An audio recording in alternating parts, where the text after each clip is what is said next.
Welcome to True Crime Marathons, your daily dose of crime stories to fall asleep to. Before we get started, drop a comment with what time it is for you and where you're watching from. I love seeing how far these stories reach around the world. And don't forget to subscribe so you don't miss tomorrow's marathon. It was a regular morning on January 27th, 2025. A police officer named Officer Pear was watching cars near a busy intersection. He noticed a car driving through a parking lot to skip waiting at a red light. That's not allowed, so he turned on his lights and pulled the car over. Inside the car was a woman. She seemed surprised and said, "Good morning." "Everyone does it. There's a car right behind you that did the same thing." She was trying to explain that she wasn't the only one taking the shortcut. Officer Pear replied calmly, "I've been sitting here the whole time watching traffic." He asked her for her driver's license, registration, and insurance. The woman looked nervous. She said she didn't have her driver's license with her. She explained that she had just moved to the area and came straight from a military base. She said she had switched her purse and forgot to bring her license. Officer Pear wasn't happy about that. He told her, "Not having a license makes me think you don't have a valid one." She tried to explain again, but the officer said she was being too smart with her words and warned her that she could get a ticket. The woman didn't mean to be rude. She just wanted to explain her situation. But things were getting tense. Officer Pear told her she was going to get 2 tickets, one for cutting through the parking lot and one for not having her license. Then he asked her to turn off the car and step outside. She was confused and asked why. The officer said he needed to talk to her and read her rights. She didn't understand why she had to get out just because she didn't have her license. The officer repeated his request. "Step out of the vehicle," he said firmly. She asked again, "Are you arresting me?" But the officer didn't answer directly. He just kept telling her to get out. The woman started to panic. She was scared and didn't want to leave the car. She cried and asked for help. She begged the officer not to touch her. Another officer arrived to help. They warned her that if she didn't get out, they would have to pull her out. She said the officer had already forced the door open and was trying to drag her out. Eventually, they pulled her from the car. She was crying and upset. The officers said she was resisting and that she would be taken to jail. They checked her information and found out she didn't have a valid driver's license. She had a military ID, but that wasn't enough to drive. Her license from Texas had expired in 2022, and she hadn't renewed it. The officers talked about how she had lived in different states, Virginia, Hawaii, and now Florida, but none of those places showed a current license for her. Her husband arrived on a motorcycle. He tried to explain that military families have special rules and that her license should still be valid, but the officers said it was too late. Her license had been expired for too long, and she hadn't followed the rules for renewing it. They decided to take her to jail for driving without a valid license and for not listening when they asked her to get out of the car. Her husband said he would take care of the car and follow up later. The officers finished their report and prepared to leave. This was just the beginning of a tough day for the woman. She didn't mean to break the rules, but things got out of control quickly. In the next part, we'll learn more about what happened after she was taken to jail and how her family tried to help her. After the woman was taken out of her car, the officers brought her to the police station. She was still upset and confused. She didn't understand why everything had happened so fast. She kept thinking, "I just forgot my license. I didn't mean to break the law." At the station, the officers talked about what had happened. One officer said, "She gave me a hard time from the beginning. She handed me a military ID instead of a driver's license." Another officer added, "She said she always uses that ID, but it's not valid for driving." They checked her name in the system and found out that her Texas driver's license had expired in 2022. That was 3 years ago. She hadn't renewed it, and she didn't have a license from any other state. The officers were surprised. They said, "Why wouldn't she just go get a new license?" It's been 3 years. They also talked about how she had lived in different places, Virginia, Hawaii, and now Florida. But none of those states showed a current license for her. One officer said she acted like she was special and didn't need a license. Another said she should know better, especially since her husband works in the military. Later, another officer spoke to the woman again. He asked, "Do you have a license at all?" She said, "Yes, from Texas. I can give you my social security number. I don't know why the other officer didn't ask for it." She explained that she had just switched purses and forgot to bring her license. She didn't mean to cause trouble. She said, "I wasn't resisting. I just wanted to know why she was arresting me." The officer listened and said, "You were detained because you gave her a hard time. She asked you to step out, and you refused." The woman said, "I didn't know I was being arrested." She didn't say that at first. She just said she wanted to read me my rights. I was confused. Meanwhile, her husband arrived at the station. He was riding a motorcycle and looked worried. He asked the officers, "Why was she pulled over?" They explained that she had cut through a parking lot to avoid a red light and didn't have a valid license. Her husband said, "She does have a license. It's from Texas, and because she's a military spouse, it should still be valid." The officers disagreed. They said, "It's been expired for over 3 years. That's too long. Even military rules don't allow that." Her husband tried to show them a rule on his phone that said military members and their families could keep their licenses longer if they were stationed outside their home state. But the officers said that only works if she's deployed. She's not. They explained that even if someone is in the military, they still need a valid license to drive. "You can have a license from another state," one officer said, "but it has to be current." The husband said she didn't know it was expired. "We just moved here. She's not trying to break the law." The officer said she refused to get out of the car, and that's resisting. That's why she's going to jail. The husband was frustrated but stayed calm. He said he would take care of the car and follow up later. The officers let him drive the car away while they kept the woman at the station. This was a hard moment for the woman and her family. She didn't mean to cause trouble, but forgetting her license and not listening to the officers made things worse. In the next part, we'll see what happens after she's booked at the station and how her husband tries to help her clear things up. Back at the police station, things were still tense. The woman sat quietly, trying to understand what had gone wrong. She wasn't trying to break the law. She had just forgotten her license and didn't know it was expired. The officers were talking among themselves. One said, "She's been living in Florida since last year. That means she should have a Florida license." Another officer added, "Her Texas license expired in 2022. That's 3 years ago." They looked up the rules. In most places, if you move to a new state, you're supposed to get a new license within a few months. But military families have special rules.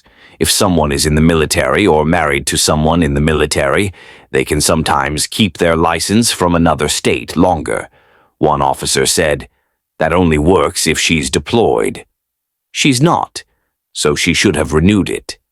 Another officer disagreed. Her husband says the license is still valid because of military rules. They checked the law again. It said that military members and their families could keep their license from another state if they were stationed outside that state. But the license still had to be valid, not expired. The officers were confused. They didn't know if her license counted as valid or not. One said, "Even if she's allowed to keep her Texas license, it's been expired for 3 years. "That's too long," her husband tried to explain. "We just moved here."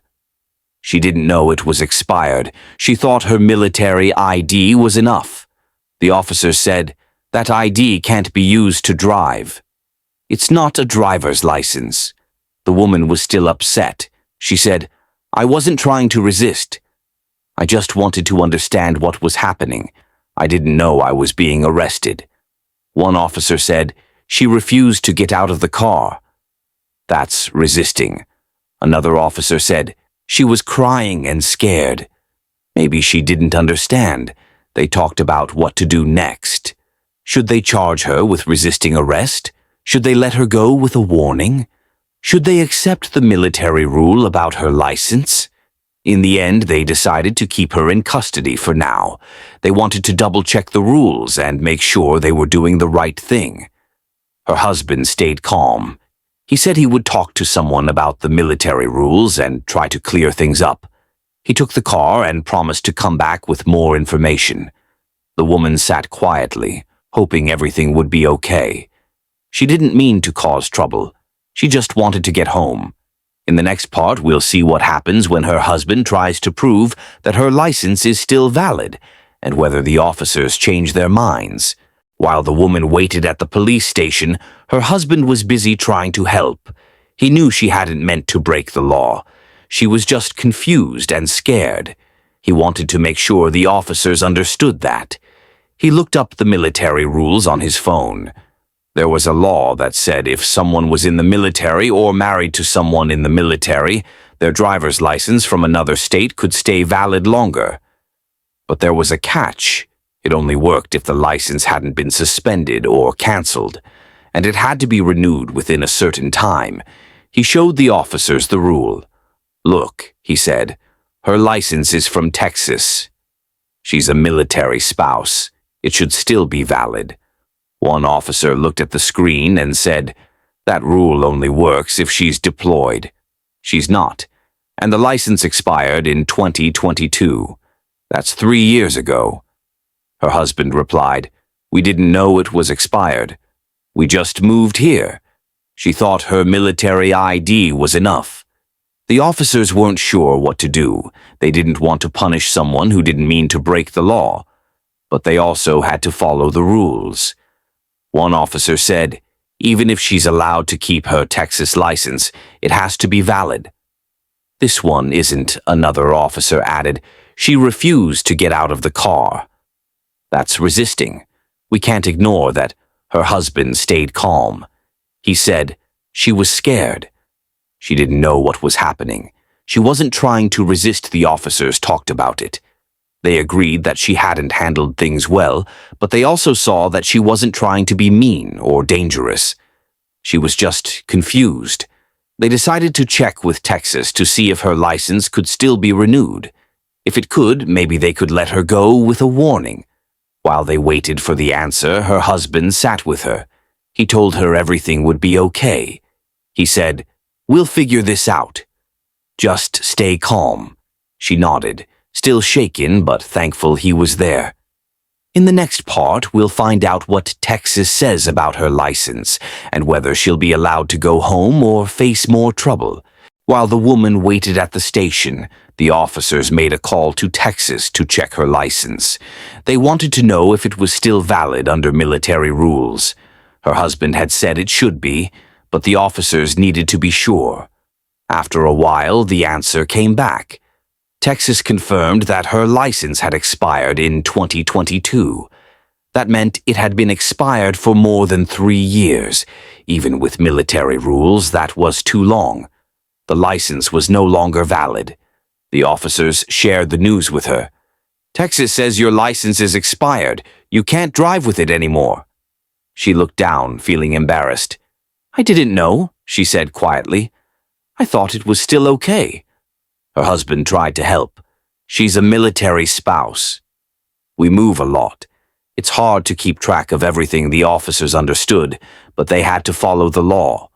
"We get that," one said, "but driving without a valid license is a serious issue."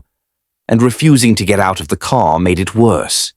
They explained that she would be charged with 2 things: driving without a valid license and resisting the officer's orders. That meant she would have to go to court. Her husband asked, "Can she be released today?" The officer said, "She'll need to be processed first. Then she might be released until her court date." The woman was scared. She had never been in trouble before. She didn't know what to expect. Her husband stayed with her as long as he could. He promised to help her through everything. "We'll fix this," he said. "We'll get your license renewed and talk to a lawyer." The officers gave her some papers that explained what would happen next. She would have to go to court and explain her side of the story. A judge would decide what to do. Before she left the station, one officer said, "Next time, just stay calm and listen. Things go better when people cooperate." She nodded. "I understand now." In the next part, we'll follow her journey as she prepares for court, tries to renew her license, and learns how to handle tough situations with confidence. After the woman was released from the police station, she went home with her husband. She was still shaken up from everything that had happened. She had never been arrested before, and now she had to go to court. Her husband sat down with her and said, "We need to get your license fixed first." That's the most important thing. They looked up how to renew her Texas driver's license. Since it had been expired for more than 3 years, she couldn't just renew it online. She would have to go through a longer process, maybe even take a driving test again. She sighed. "I didn't know it was expired. I thought my military ID was enough." Her husband said, "It's okay. We'll fix it, but we also need to get ready for court." They decided to talk to a lawyer. The lawyer explained what the charges meant. "You're being charged with driving without a valid license and resisting an officer," he said, "but we can explain your side of the story." The lawyer asked her to write down everything that happened. She wrote about how she had just moved, how she forgot her license, and how she got scared when the officer asked her to step out of the car. She wrote, "I didn't mean to resist. I just didn't understand what was happening." The lawyer said, "That's good. We'll tell the judge that you were confused, not trying to break the law." They also gathered documents to show that she was a military spouse and had moved recently. They printed out the rule that said military families could keep their licenses longer, even if they lived in a different state. The lawyer said, "This might help. It shows you weren't trying to hide anything." She felt a little better. She still didn't like what had happened, but now she had a plan. Her court date was coming up soon. She would have to stand in front of a judge and explain everything. She was nervous, but she knew she had to be honest and calm. Her husband said, "Just tell the truth. You didn't mean to do anything wrong." She nodded. "I'll try." In the next part, we'll go to court with her and see what the judge says. Will she get in trouble, or will the judge understand her side of the story? Let's find out. The day of the court hearing finally arrived. The woman woke up early, feeling nervous. She dressed neatly and brought all the papers her lawyer had helped her prepare. Her husband came with her, holding her hand and reminding her to stay calm. At the courthouse, they sat in a waiting room with other people who also had hearings that day. Some looked worried, some looked bored, and some were talking quietly with their lawyers. The woman tried to stay focused. She kept thinking, "I just want to explain what happened." When her name was called, she walked into the courtroom. The judge sat at the front, wearing a black robe. The officers who had arrested her were there too. Her lawyer stood beside her. The judge began by asking the officers to explain what happened. One officer said, "She was pulled over for cutting through a parking lot to avoid a red light. When I asked for her license, she didn't have it. She gave me a military ID instead." The judge nodded. "And then?" "She refused to step out of the car when I asked," the officer continued. "She was crying and yelling. We had to pull her out. That's why she's charged with resisting." The judge turned to the woman. "Do you understand the charges?" She nodded. "Yes, Your Honor." Her lawyer spoke next. "My client is a military spouse. She recently moved to Florida and didn't realize her Texas license had expired. She wasn't trying to break the law. She was confused and scared." The judge asked, "Why didn't you get out of the car when the officer asked?" The woman took a deep breath. "I didn't understand what was happening. I didn't know I was being arrested. I just wanted to know why. The judge listened carefully. Did you know your license was expired? No, she said. I thought it was still okay because of the military rules. Her lawyer handed the judge a copy of the rule that said military families could keep their licenses longer. The judge read it and said, "This rule helps military families, but it doesn't allow someone to drive with an expired license for 3 years." The woman nodded. "I understand now." "I didn't mean to do anything wrong." The judge looked thoughtful. "You should have renewed your license. And you should have listened to the officer. But I can see you weren't trying to be dangerous." After a pause, the judge made a decision. "I'm going to drop the resisting charge. You were scared, not violent, but you will have to pay a fine for driving without a valid license, and you must get a new license before you drive again." The woman felt a wave of relief. She wouldn't go to jail. She had learned a big lesson. Her husband smiled and squeezed her hand. "We'll go fix your license today." As they left the courtroom, the woman felt grateful. She had made a mistake, but she had faced it and taken responsibility. In the next part, we'll follow her as she works to get her new license and make sure she never ends up in trouble like that again. After everything she had been through, the woman wanted to make sure other people didn't make the same mistake. She knew how scary and confusing it could be to deal with police, especially when you didn't understand the rules. So she decided to share her story. She started by talking to other military families in her neighborhood. Some of them had also moved from different states and weren't sure about the driving laws. She told them, "If your license is from another state, make sure it's still valid. Don't assume your military ID is enough." They listened closely. One person said, "I didn't know that. I thought my ID covered everything." Another said, "I've been using my old license for years. I guess I should check it." She explained how her license had expired and how she didn't realize it. She told them how important it was to renew it and to carry it with them every time they drove. "Even if you're in the military or married to someone who is," she said, "you still have to follow the rules." Her story helped others understand the importance of staying up to date. Some people went to check their licenses right away. Others asked her for help figuring out what to do if they had moved recently. She also talked about how to stay calm during a traffic stop. "If a police officer pulls you over," she said, "listen carefully. Don't argue. Ask questions politely. And if they ask you to step out of the car, do it." She told them how scared she had been and how things got worse because she didn't understand what was happening. "I wasn't trying to be rude," she said. "I just didn't know what to do." Her husband helped her organize a small meeting at the local community center. They invited other families and even a police officer to come speak. The officer explained the rules and answered questions. He said, "We're here to keep people safe. If you cooperate, things go smoothly." The woman felt proud. She had turned a bad experience into something good. She had helped others learn and stay safe. In the final part, we'll see how her life changed after this experience and how she became someone others could count on for advice and support. Months passed after the woman's court case. Life slowly returned to normal. She had her new driver's license and she was careful to keep it with her every time she drove. She had learned a lot from the experience, about the law, about staying calm, and about how important it is to be prepared. She also became someone others looked up to. Her story had helped many military families understand the rules better. People started coming to her for advice. "What should I do if I move to a new state?" they'd ask.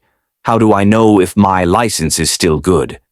She always answered kindly, "Check the rules in your new state. Don't wait. And if you're not sure, ask someone." She even started helping at the community center, giving short talks about driving laws and how to handle traffic stops. She told kids and adults alike, "If a police officer pulls you over, stay calm. Listen. Ask questions politely, and always carry your license. Her husband was proud of her. You turned something scary into something helpful, he said. That's amazing. One day a young woman came up to her after a meeting. I was so scared when I got pulled over last week, she said, but I remembered what you said. I stayed calm, and everything went fine. The woman smiled. That's all you can do. Stay calm, be honest, and follow the rules. She had come a long way from being pulled out of her car in tears to standing in front of a room full of people, helping them feel stronger and smarter. Her story wasn't just about a mistake. It was about learning, growing, and helping others. And now, every time she drove, she felt confident. She knew the rules, she knew her rights, and she knew how to handle tough moments with courage. It was a new beginning, and one she had earned. After everything she had gone through, the traffic stop, the court case, and renewing her license, the woman felt stronger. She had faced a tough situation and learned from it. Now she wanted to make sure she never ended up in that kind of trouble again. She and her husband made a checklist for every time they moved to a new state. It included things like, check the expiration date on your driver's license, learn the driving laws in your new state, update your car registration and insurance, keep your license and ID in your purse or wallet. Know what to do if a police officer pulls you over. They shared the checklist with other military families. People found it helpful, especially those who moved often and didn't always know the rules in each new place. She also started volunteering at a local military support group.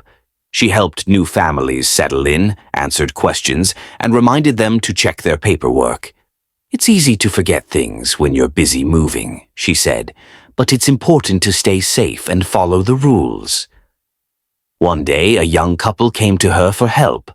They had just moved from another state and weren't sure if their licenses were still valid. She walked them through the steps and even went with them to the license office. Thank you, they said. We didn't know where to start. She smiled. I've been there. You're not alone. Her experience had changed her. She was more confident, more careful, and more willing to help others. She knew that mistakes could happen, but what mattered most was how you handled them. She also felt more comfortable around police officers.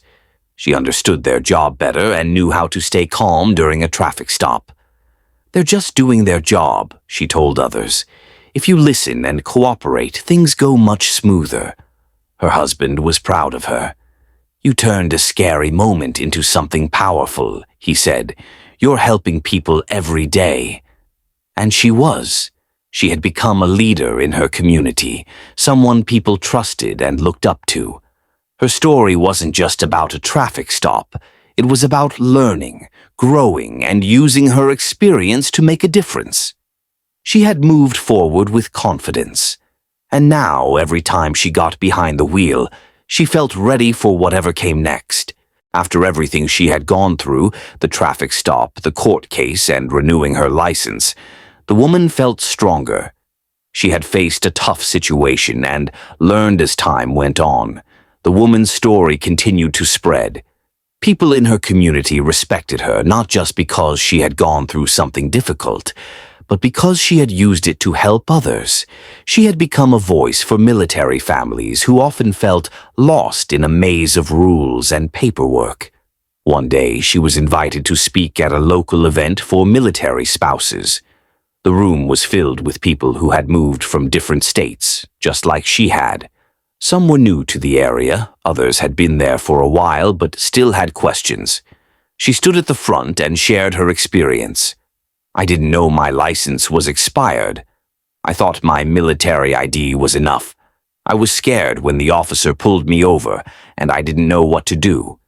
She explained how things had escalated, how she had ended up in court, and how she had learned to stay calm and ask questions politely. I wasn't trying to be rude, she said. I just didn't understand. People nodded. Some looked surprised, others looked relieved. One woman raised her hand and said, I've been using my old license for years. I didn't know I had to renew it. Another said, I always get nervous when I see police lights. I didn't know how important it was to stay calm. The woman smiled and said, It's okay to be nervous. But if you listen, stay respectful, and ask questions the right way, things usually go better. She handed out copies of the checklist she and her husband had made. It included tips for moving, renewing licenses, and handling traffic stops. People thanked her and said they felt more confident now. After the event, a local reporter asked to interview her. She agreed, hoping her story could reach even more people. In the article, she said, I made a mistake, but I learned from it. Now I want to help others avoid the same trouble. Her story was published in a local newspaper and shared online. Messages started coming in from people in other cities and states. Some said they had gone through similar experiences. Others said they were grateful for the advice. She realized her voice mattered. She wasn't just helping her neighborhood, she was helping people everywhere. Her husband hugged her and said, You've made a real difference. She smiled. I just want people to feel safe and prepared. In the next part, we'll see how she uses her experience to work with local leaders and police departments to improve how traffic stops are handled, especially for people who are scared or confused. Her journey isn't over. It's just growing bigger. It was a regular work day at the car parts store. The sun was shining, and people were coming in to buy things like batteries and tools for their cars.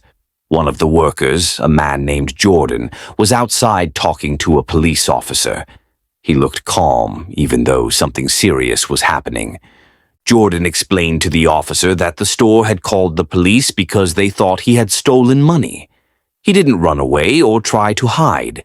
Instead, he gave the officer his ID and said he wanted to be honest. He said he wasn't trying to look guilty and just wanted to explain what happened. Inside the store, there were cameras that showed Jordan putting money in his pocket. But Jordan said the cameras only showed part of the story. They showed him inside the store, but not what happened outside. He said that made things confusing because it didn't show everything. Jordan talked about a customer who had been coming to the store for months. This customer would ask for a refund, which means getting money back for something they returned. But instead of waiting at the register, the customer would go outside pretending to work on his car. Jordan would then bring the money outside and give it to him. The store manager told the police that Jordan had been giving refunds to this customer, but the customer said he never got the money. The manager said Jordan kept the money for himself. There were pictures and videos showing Jordan putting money in his pocket, and the manager said it happened more than once. Jordan tried to explain that he wasn't the only one involved. He said that every refund needed a manager's approval. That means a manager had to type in a special code to make the refund happen. Jordan said he couldn't do it alone. He also said that one of the managers helped with the refunds and gave him part of the money. The police listened carefully. They asked questions to understand what really happened. Jordan said he should have been smarter and noticed something was wrong. He admitted that he made a mistake by trusting the customer too much. He said he didn't know the customer personally and was just trying to help. The manager said the total amount of money that went missing was about $900. That's a lot of money. Jordan said he didn't take all of it, but the store had proof that he did. They had videos, receipts, and even a statement from Jordan saying he had taken the money. The police explained that because the amount was so high, it was considered a serious crime. It was called grand theft, which means stealing something worth a lot of money. Jordan was told he couldn't come back to the store anymore. If he did, he could be arrested again. Even though Jordan said he didn't get all the money, the police had enough evidence to arrest him. They asked him to turn around so they could put handcuffs on him. Jordan didn't fight or argue. He said he should have been smarter and that he learned a lesson. As the police took him away, they said he would see a judge the next day. The judge would decide what would happen next. Jordan said he could pay the money back if needed, but it was too late. He was taken to jail, and the store was left to figure out how to fix the problem. Before things got serious, Jordan had been working at the car parts store for a while. He knew how to help customers, how to handle money, and how to use the computer system to give refunds. A refund is when someone returns something they bought and gets their money back. Jordan had done this many times before, so it felt like just another part of his job. One day, a man started coming to the store often. He didn't act like most customers. Instead of staying inside and talking to the workers at the counter, he would go outside and pretend to work on his car. He would ask for a refund, but instead of waiting for it at the register, he'd say, "Just bring it out to me." Jordan thought this was strange, but he didn't want to cause trouble. He wanted to be helpful, so he started bringing the money outside to the man. At first, it didn't seem like a big deal.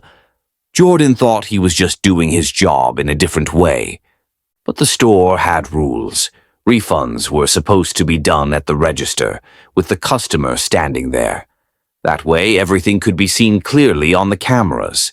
When Jordan gave the money outside, the cameras couldn't see what was happening. That made things confusing later. The man kept coming back asking for more refunds. Jordan kept giving him money outside. After a while, the store managers noticed something wasn't right. They saw that money was missing and the records didn't match what was supposed to happen. They started watching the cameras more closely. One manager saw Jordan putting money in his pocket. That was a big problem. Even though Jordan said he was just holding it to give to the customer, the video didn't show him handing it over. It only showed him taking the money and walking away. The manager started asking questions. They looked at the receipts and the computer records. They saw that the same customer kept getting refunds, and Jordan was always the one helping him. They also noticed that the customer never came inside to get the money. That made them suspicious. Jordan said he wasn't doing anything wrong. He said the customer asked for the money outside, and he was just trying to help. But the managers didn't believe him. They said the customer claimed he never got the money. That meant someone had to be lying. The store decided to call the police. They wanted to figure out what really happened. They gave the police the videos, the receipts, and everything they had. They said Jordan had taken money more than once, and it added up to a lot.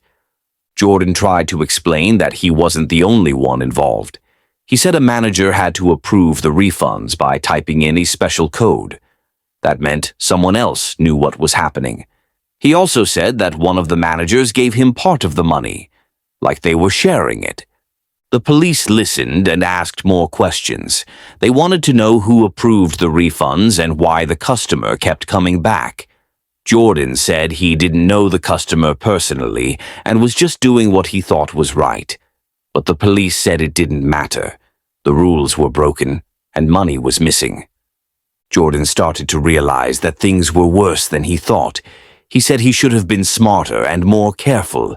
He said he trusted the customer too much and didn't think about how it looked to others. He didn't mean to cause trouble, but now he was in it. The store had proof, and the police had enough to make a decision. Jordan was going to be arrested. He didn't fight or argue. He said he learned a lesson and would be more careful in the future. This was how the trouble started. A few small choices turned into a big problem. Jordan didn't mean to do anything wrong, but the way things looked made it hard to believe his story. Now he had to deal with what came next. After Jordan was taken away by the police, the store wasn't finished with the situation. The managers wanted to understand how this had gone on for so long, without anyone noticing. They started looking through all the records, every refund, every receipt, every video. They wanted to make sure they didn't miss anything. They found that the same customer had come in many times over several months. Each time he asked for a refund, and each time Jordan was the one who helped him. The customer never stayed at the counter.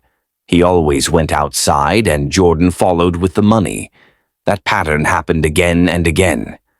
The managers also looked at the computer system. They saw that each refund needed a manager's approval.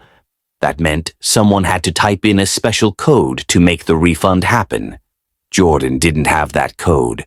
So how did the refunds go through? They started asking other workers if they had seen anything strange. Some said they noticed Jordan going outside with money, but they didn't know why. Others said they didn't want to get involved. One person said they saw Jordan talking to a manager before giving out a refund. That made things more confusing. The police came back to the store to talk to the managers again. They wanted to know who had the code and who approved the refunds. The managers said only a few people had access to the code, and they were supposed to use it carefully. But now they weren't sure if someone had used it the wrong way. Jordan had said that one of the managers helped him and gave him part of the money. The police wanted to know if that was true. They asked the manager questions, but the manager said he didn't do anything wrong. He said Jordan was lying to protect himself. The police didn't have proof that the manager was involved. There were no videos showing the manager giving money to Jordan. There were no messages or notes. It was just Jordan's word against the manager's. That made it hard to know what was true. Meanwhile, the customer who kept asking for refunds was nowhere to be found. The store tried to contact him, but he didn't answer.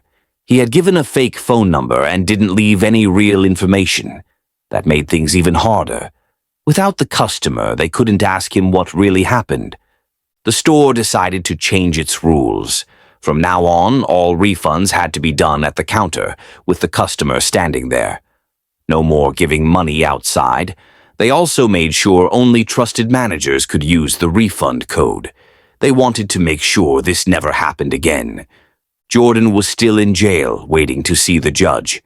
He had told the police everything he knew, but they weren't sure if he was telling the whole truth. He said he didn't mean to steal and just wanted to help. But the videos and receipts told a different story. The store felt sad about the whole situation. Jordan had been a good worker before this happened. He helped customers and worked hard. But one mistake had changed everything. Now they had to move on and make sure their store was safe and honest. The investigation showed how small choices can lead to big problems. It also showed how important it is to follow rules, even when things seem harmless. Jordan didn't think giving money outside was a big deal, but it turned into something serious. Now the store had to rebuild trust and make sure everyone followed the right steps. After spending the night in jail, Jordan was brought to court the next morning.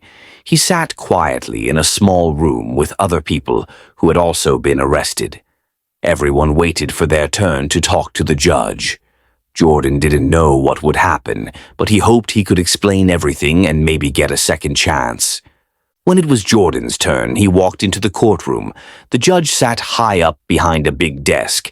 There were lawyers, police officers, and other people watching. Jordan stood in front of the judge feeling nervous but trying to stay calm.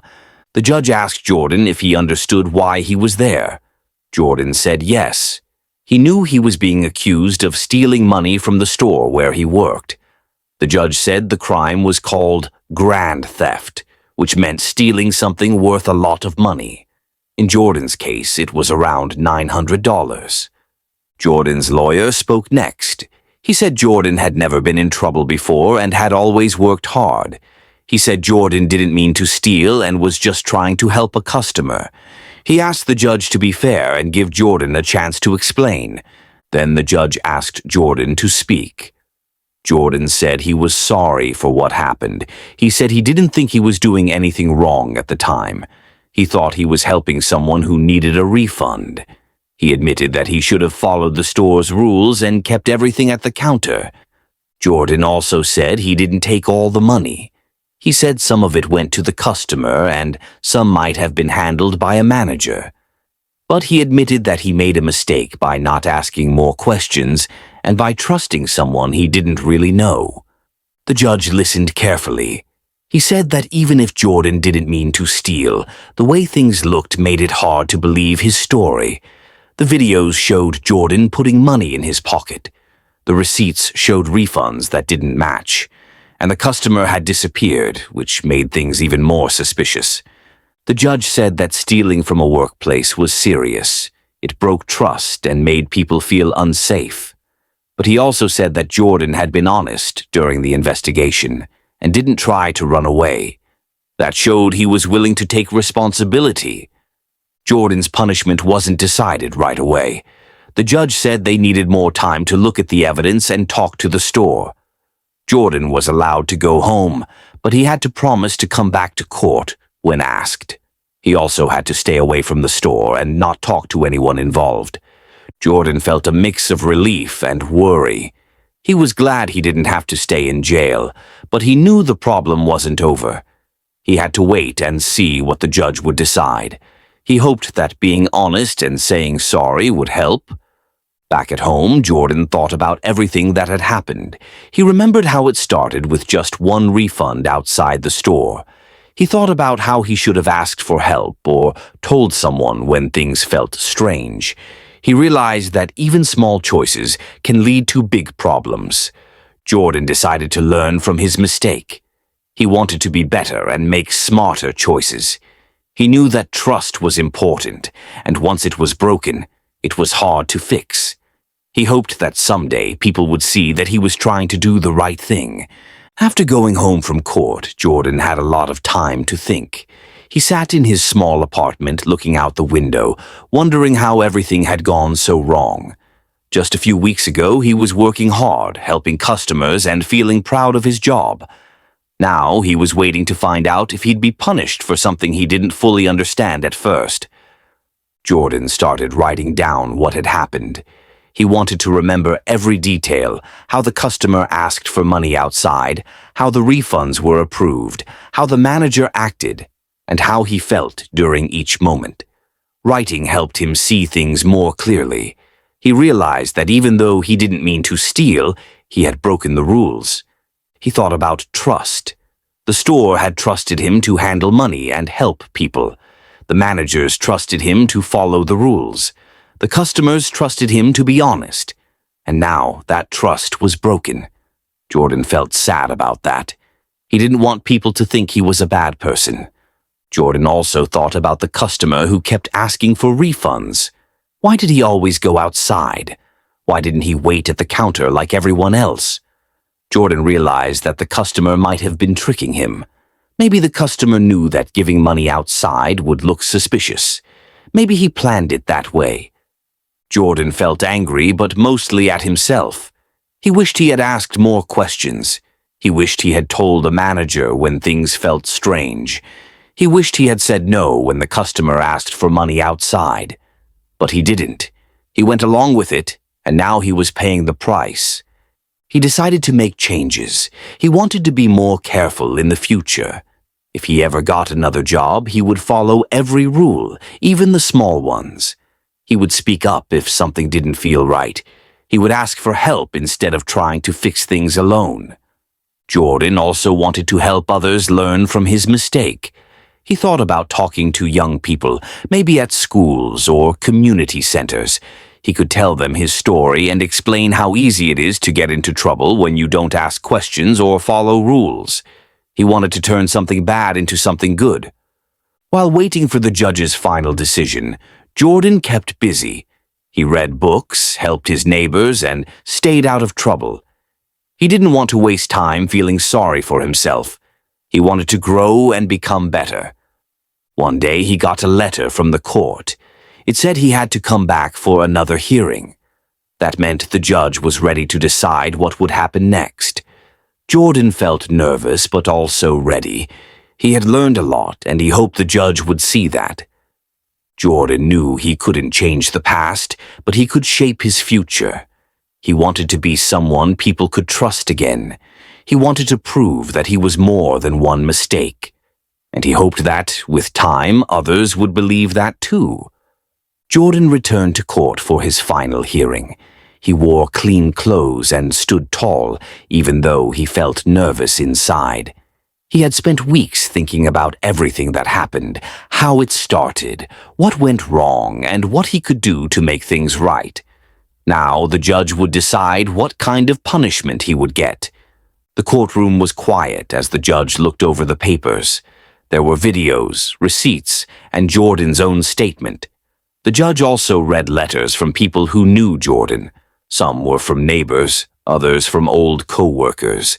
They said Jordan was kind, helpful, and had never caused trouble before. Jordan's lawyer spoke first. He said Jordan had learned a big lesson and was trying to change. He asked the judge not to send Jordan to jail again. Instead, he asked for something called probation. That meant Jordan could stay free but had to follow strict rules for a while. The judge listened carefully. He said the case was tricky. Jordan didn't act like someone who wanted to steal, but the way he handled the money was wrong. Giving refunds outside the store, not following the rules, and trusting someone without proof had caused a lot of problems. Then the judge spoke directly to Jordan. He said, "You made a mistake, but you didn't try to hide it. You told the truth and showed that you want to do better. That matters." Jordan nodded. He felt a mix of relief and sadness. He knew he had hurt the store's trust, and he couldn't take that back. But he was glad the judge saw that he was trying to fix things. The judge gave his decision. Jordan would not go back to jail, but he would be on probation for 1 year. That meant he had to meet with a probation officer regularly, stay out of trouble, and follow all the rules. If he broke any of them, he could be sent to jail again. Jordan also had to pay back the money. Even though he said he didn't take all of it, the court decided he was responsible. He would pay it back little by little, each month, until it was done. After the hearing, Jordan walked outside and took a deep breath. The sky was cloudy, but he felt lighter. He wasn't free from the problem, but he had a chance to move forward. He promised himself he would never make the same mistake again. He started looking for a new job. It wasn't easy. Some places didn't want to hire someone with a record. But Jordan kept trying. He told the truth in interviews and explained what he had learned. One day, a small shop gave him a chance. They said everyone deserves a second chance. Jordan worked hard, followed every rule, and earned trust again. He didn't forget what happened at the car parts store. It stayed with him, like a scar that reminded him to be careful, honest, and brave enough to speak up when something feels wrong. His story wasn't perfect, but it was real, and it showed that even when things go wrong, people can learn, grow, and find a way to make things right. Jordan's new job at the small shop was different from the car parts store. It was quieter with fewer customers, and the team was small. The owner, a kind older man named Mr. Lewis, had heard Jordan's story and decided to give him a chance. "Everyone messes up," Mr. Lewis said. "What matters is what you do after." Jordan worked hard every day. He arrived early, cleaned the counters, helped customers with a smile, and made sure every sale was done by the book. He didn't touch the refund system unless someone else was watching. He wanted to prove that he could be trusted again. At first, some of the other workers were unsure about him. They had heard rumors and didn't know if he was honest. But Jordan didn't let that stop him. He kept doing his job well, and slowly, people started to see that he was serious about changing.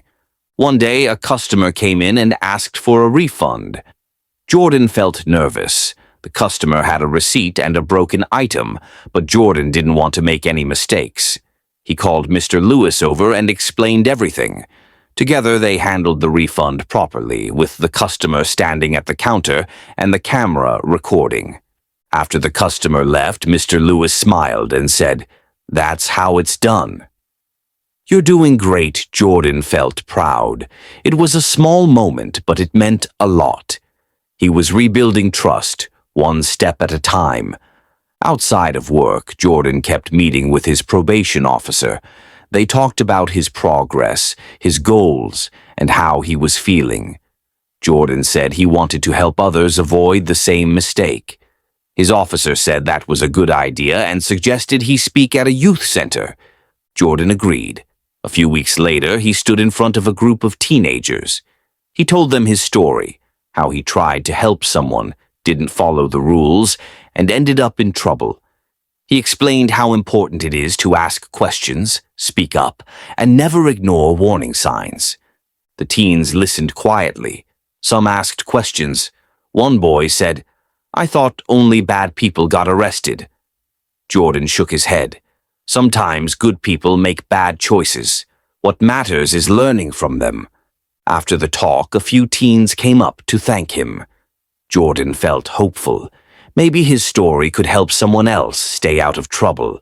Maybe his mistake could turn into something useful. At home, Jordan kept writing in his notebook. He wrote about trust, honesty, and the power of second chances. He didn't know what the future would hold, but he knew he was on the right path. He had faced the consequences, learned from them, and was working to become someone others could rely on. He still thought about the car parts store sometimes. He wondered if the managers ever forgave him, or if the customer who tricked him ever felt guilty. But he didn't let those thoughts take over. He focused on what he could control, his actions, his choices, and his future. Jordan's journey wasn't easy, but it was real. He had fallen, gotten back up, and kept walking. And with each step, he was proving that change is possible, even after a mistake. Months passed, and Jordan's life slowly began to feel normal again. He had finished his probation without any problems. He had paid back the money little by little until the debt was gone. He had kept his promise to stay honest, follow the rules, and rebuild trust. Now he was ready to move forward. At the shop, Mr. Lewis gave Jordan more responsibility. He let him train new workers, handle inventory, and even help with planning events. Jordan felt proud. He wasn't just fixing mistakes anymore. He was building something good. One day, Mr. Lewis asked Jordan to speak at a local business meeting. The topic was how to protect your store from mistakes. Jordan stood in front of a room full of shop owners and managers. He told them his story, not to scare them, but to help them understand how easy it is for things to go wrong when rules aren't clear or when people are afraid to speak up. He explained how important it is to train workers properly, to make sure cameras cover all areas, and to encourage honesty. He said, "If someone feels unsure, they should feel safe asking for help. That's how you protect your business and your people." After the meeting, several people came up to thank him. One manager said, "I never thought about how small things could lead to big problems. Your story helped me see that Jordan smiled. He was turning his past into something useful." Outside of work, Jordan started volunteering at a youth center. He helped teens learn job skills, like how to talk to customers, how to handle money, and how to follow workplace rules. He didn't hide his past. Instead, he used it to teach. "I made a mistake," he told them, "but I learned from it. You can too." The teens respected him. He didn't talk down to them or act perfect. He was real, and that made his lessons stick. One boy said, "You're the first adult who told me the truth about messing up." Jordan nodded. "It's not about being perfect. It's about being honest and trying again." Jordan also kept writing. His notebook was full of thoughts, lessons, and ideas. He started turning his notes into a guide for young workers, something simple, clear, and full of real-life advice. He hoped to share it with schools or job programs someday. He still remembered the car parts store. He didn't hate it or feel bitter. He saw it as the place where he learned one of life's hardest lessons. He had trusted the wrong person, broken the rules, and faced the consequences. But he had also grown, changed, and found a new path. Jordan's story wasn't about being perfect. It was about falling, getting up, and choosing to do better. He knew that mistakes don't have to define a person forever. What matters is what you do next. And Jordan had chosen to build a new beginning. One cold night in December, 2 police officers were driving their car on a big highway. They were watching the road to make sure everyone was safe. That's their job, to keep people safe and to help if someone is in trouble. As they drove, they saw another car ahead of them. Something seemed a little strange. The car didn't have a little light near its license plate, which cars are supposed to have at night. That made the officers pay closer attention. Then they noticed something else. The car's license tags were old and expired, which means the car wasn't allowed to be on the road anymore. Before the officers could even turn on their lights to pull the car over, something surprising happened. The car suddenly stopped right in the middle of the highway. This was very dangerous because cars were driving fast on the road. It seemed like the driver wanted the police car to pass her, but the officers didn't pass. They stayed behind, watching carefully. The car moved again, going over to the far right lane. Then it stopped suddenly a second time. This time the driver opened her door and got out of the car. She started walking toward the police officers who were still sitting in their car. The officers were confused. Normally, when someone gets pulled over, they wait in their car until the police come to talk to them. But this driver wasn't doing that. Instead, she was yelling and waving her arms. The officers told her to stop and go back to her car, but the driver didn't listen. She was upset and shouting things that didn't make much sense. She said things like, "You're harassing me," and "help me," even though the police were only trying to talk to her calmly. When the officers tried to get closer, the driver quickly jumped back into her car. She slammed the door shut, started the engine, and sped away as fast as she could. The tires screeched loudly against the road. Now the officers knew they had a very serious problem. The driver wasn't just breaking small rules anymore. She was running away from the police, which is very dangerous for everyone on the road. Cars could crash, people could get hurt, and the driver herself was not safe. The officers turned on their flashing red and blue lights. They also turned on their siren, which made a loud wee ooh sound. This was to warn other cars on the highway to move out of the way. A chase had begun. The driver's car zoomed ahead, weaving in and out of lanes. The police officers followed, trying to keep up, but also trying to keep the road safe. They didn't want to cause a crash, but they couldn't let the driver just speed off. For a while, it was a scary game of chase. The driver was not thinking clearly. Sometimes she slowed down suddenly, then sped up again, making it hard for the officers to predict what she would do next. The officers stayed calm, talking to each other, planning how to stop her without hurting anyone. Finally, after a long and dangerous drive, the driver pulled into a neighborhood. She stopped her car near some houses. The officers quickly parked behind her and jumped out of their car. They wanted to end this safely, but when they tried to talk to her again, the driver shouted louder. She refused to listen. The officers had to stop her before she ran again, so they tried to put handcuffs on her. She kicked and pulled away, yelling, "I can't breathe," and "You're hurting me," even though they were just trying to hold her still. The officers kept telling her, "Calm down, stop moving. We're not hurting you, just calm down." But she kept twisting and screaming. She even accused the officers of things that weren't true, like, "You're harassing me, and you just want to take my car." The struggle went on for a while. Eventually, the officers managed to get her hands behind her back and put the cuffs on. She was finally under control, but she still yelled and cried, saying she couldn't breathe, or that her arm hurt, or that she wanted to speak to a different officer. The officers explained to her that she was being arrested because she had broken many rules. She drove without proper tags, she ran from the police, she refused to stop, and she even fought with them when they tried to help. They told her these actions have consequences. Even then, the driver didn't seem to understand. She kept shouting, "You're harassing me. You can't take my car." The officers stayed calm and told her, "Your car is going to be towed because you can't drive it anymore. This is because of your choices, not because we want to hurt you." At last, the officers put her safely in the back of their car.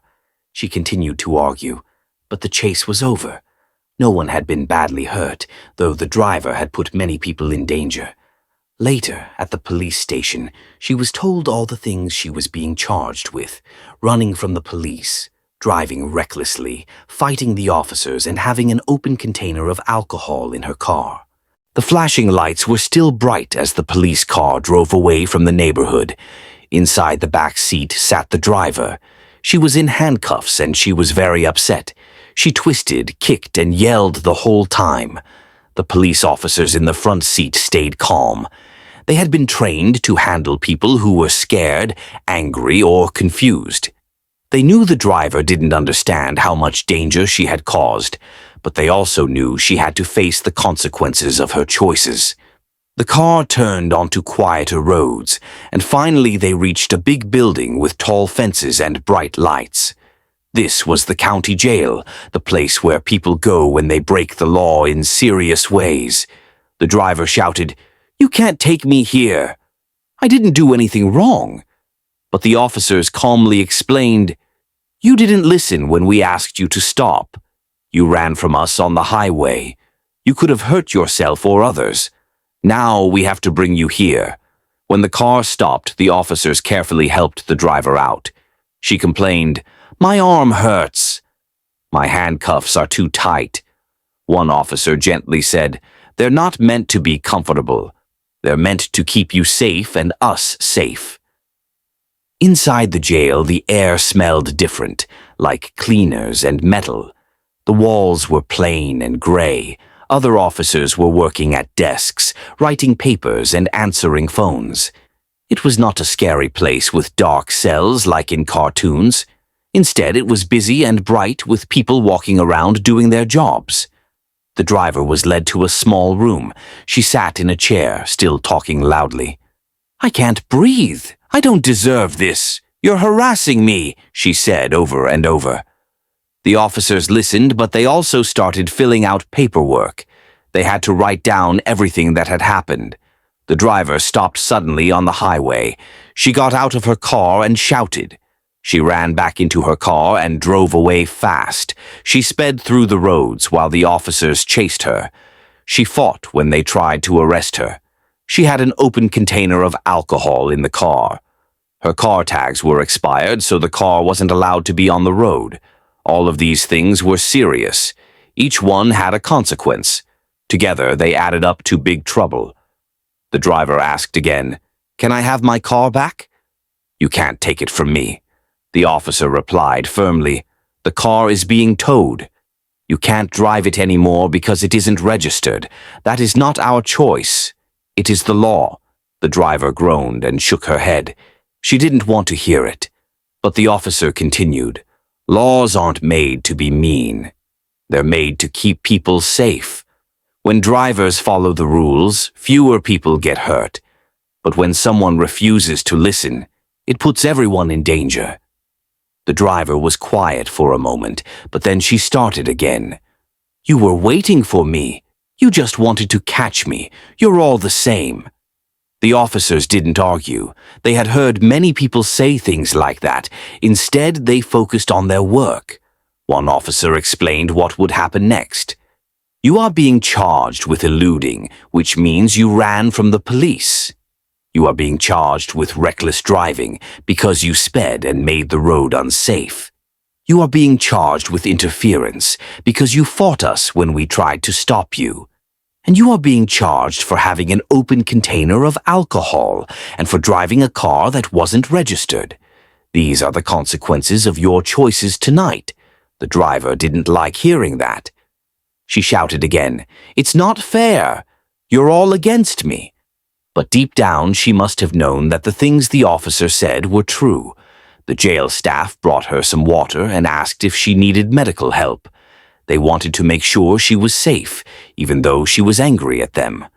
The driver said, "I can't breathe. My body is numb." The staff called medics to check her. After a few minutes, the medics said she was fine. She was just upset and breathing too fast. The officers told her, "You need to calm down. The more you yell and fight, the harder this becomes for you." But she shook her head and muttered under her breath, Meanwhile, the officers talked quietly about what had happened. One said, "She stopped right in the middle of the highway. Then she sped off when we tried to talk to her. That was one of the strangest stops I've ever seen." The other nodded. "Yes, she put a lot of people in danger, but we got her in safely, and that's what matters."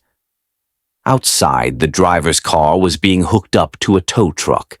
The headlights were off and the tires looked worn out. The tow truck driver shook his head as he worked. "Another car taken because of bad choices," he said. He knew he would be taking the car to the police lot, where it would stay until the case was finished. The driver now sat inside the jail. She was no longer racing down the road. The flashing lights were gone. The sirens were quiet. She was sitting still in a chair with officers nearby. But even though the chase had ended, the story was not really over. There were lessons hiding in everything that had happened that night. Lessons about safety. Lessons about choices. Lessons about listening. Imagine a busy highway at night. Cars zoom by at high speeds like bright streaks of light. Drivers have to pay attention. One mistake can cause a big crash. That is why rules exist. Red lights mean stop. Speed limits tell us how fast to go. Seatbelts keep us safe. Now think about what the driver did. She stopped suddenly in the middle of the highway. That could have caused another car to slam into her. Then she sped off, weaving across lanes. Other cars had to move aside quickly, and some drivers probably felt scared. At any moment there could have been a crash. When people run from the police, it isn't just about them and the officers. It's about everyone on the road. Each car holds a person, maybe even a whole family. Each choice the driver made put all of them at risk. The officers weren't chasing her to be mean. They were chasing her because they wanted everyone to be safe. Their job is like being a shepherd for cars, keeping them in line, guiding them, making sure no one runs wild. When someone refuses to follow the rules, the officers must step in. But here is something very important. The driver had many chances to make a better choice. She could have pulled over calmly when she first saw the police lights. She could have stayed in her car and talked respectfully. She could have explained herself, and maybe things would not have been so bad. Instead, she chose to run. She chose to yell. She chose to fight. Each choice made her situation worse. It is like when a child breaks a small rule at school.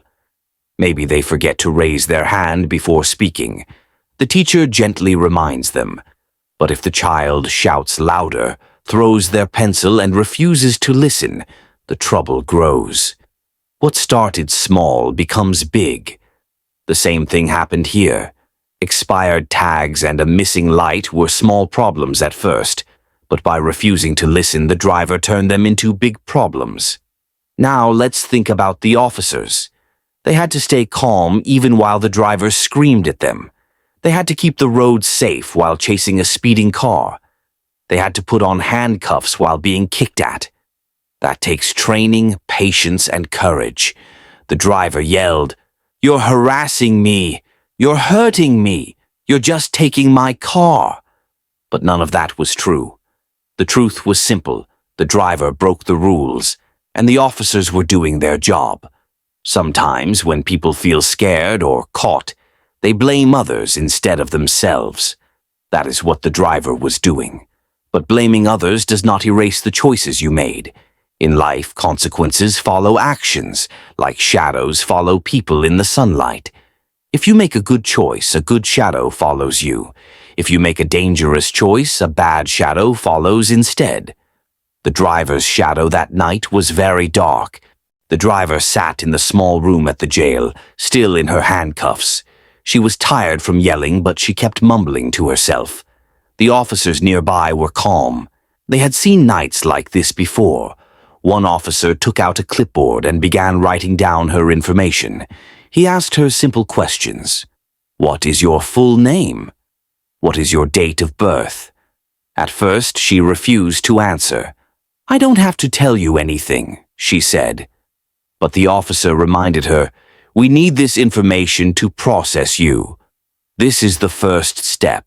Processing is what happens when someone is arrested. It means the officers write down everything important, who the person is, why they were arrested, and what will happen next. It's like when a teacher writes down what happened in class before calling a parent.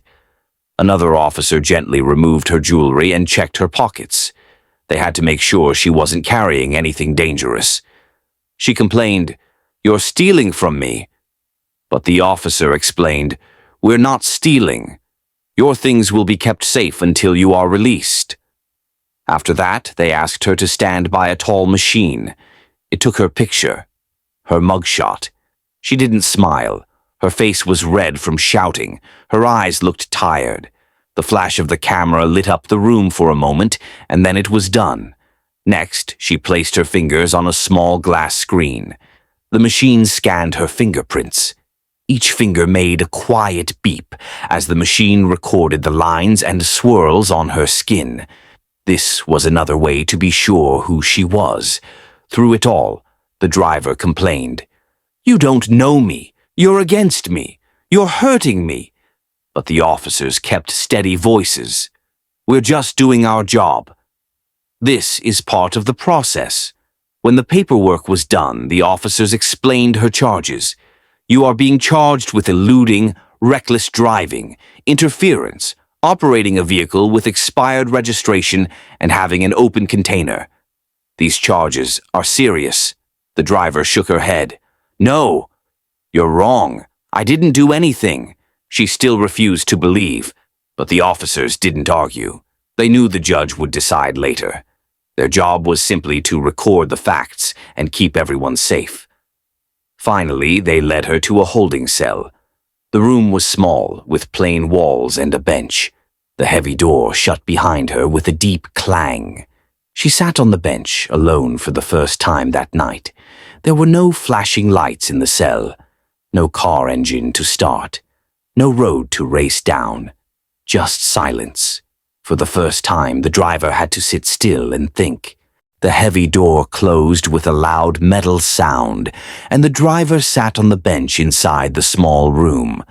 For the first time all night, there was no highway, no cars, no officers giving instructions, and no flashing lights, just silence. She sat there, still upset, but also starting to realize something important. She could not leave. No matter how much she shouted, no matter how much she argued, the door would not open until the officers decided it was time. This was jail. But what is jail, really? To understand it, we need to slow down and look closely, the way you might stop to look at a picture in a book. Jail is not just a scary place in movies or cartoons. It is not filled with pirates, witches, or giant locks on dungeon doors. Jail is a real place in towns and cities all across the country.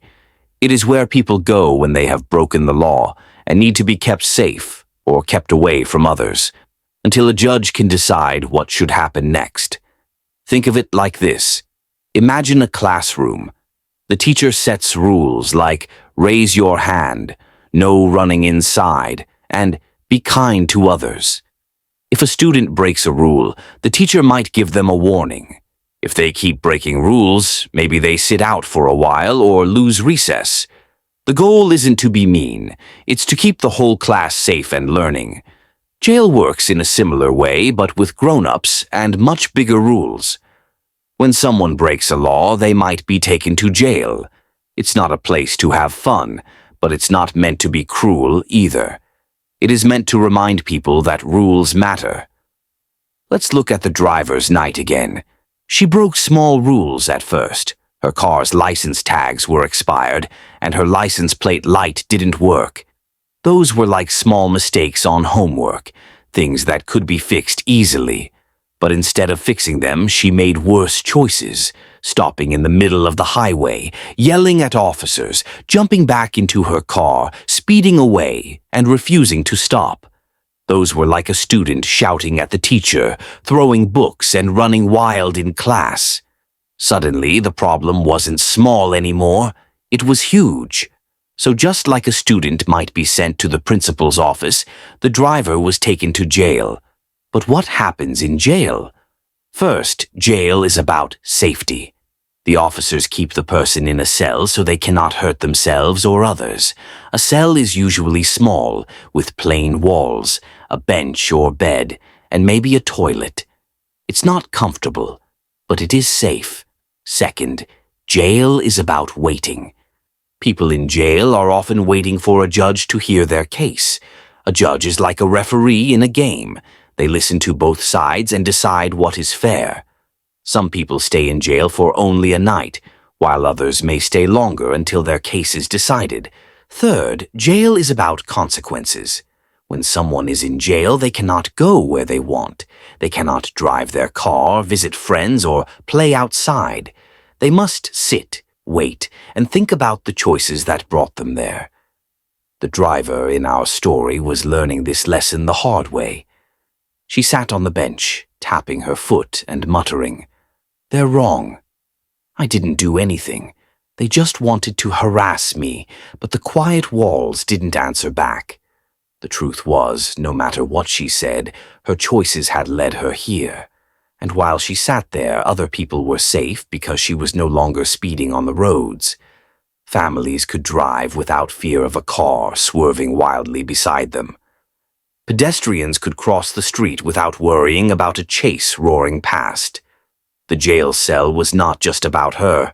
It was about protecting everyone else, too. Now, let's imagine what the driver might have felt.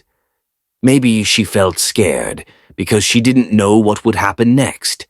Maybe she felt angry because she wanted to blame someone else instead of herself. Maybe she felt trapped because she couldn't just run away like she did on the highway. Those feelings are normal when someone faces consequences. Kids feel them too. Think about the last time you got in trouble at school or at home. Maybe you wanted to say, "It's not my fault." Maybe you wanted to hide or run away. But deep down, you knew the truth. Your choices led to the consequence. That's what the driver was learning. The officers outside her cell were filling out more paperwork. They listed her charges: eluding because she ran from the police, reckless driving because she drove in a dangerous way, interference because she fought when the officers tried to stop her, open container because she had alcohol in her car, expired registration because her car was not legal to drive. Each charge was like a brick. Together they built a heavy wall of responsibility she could not ignore. And here is another important part about jail. It shows that actions affect others. Morning light spilled through the small window high up on the wall of the jail cell. The driver stirred on the hard bench, her back sore, her head pounding. The night had been long, filled with restless sleep and half-whispered muttering to herself. Now, for the first time in hours, the sound of keys jingling and footsteps in the hallway broke the silence. An officer stopped at her door. "Time to get ready," he said firmly. "You're going to court today." The driver groaned. "Court? I don't need court. I didn't do anything wrong," but the officer only shook his head. "The judge will decide that. Let's go." He opened the door and 2 officers guided her out. She was still in her jail clothes, plain and simple, nothing fancy.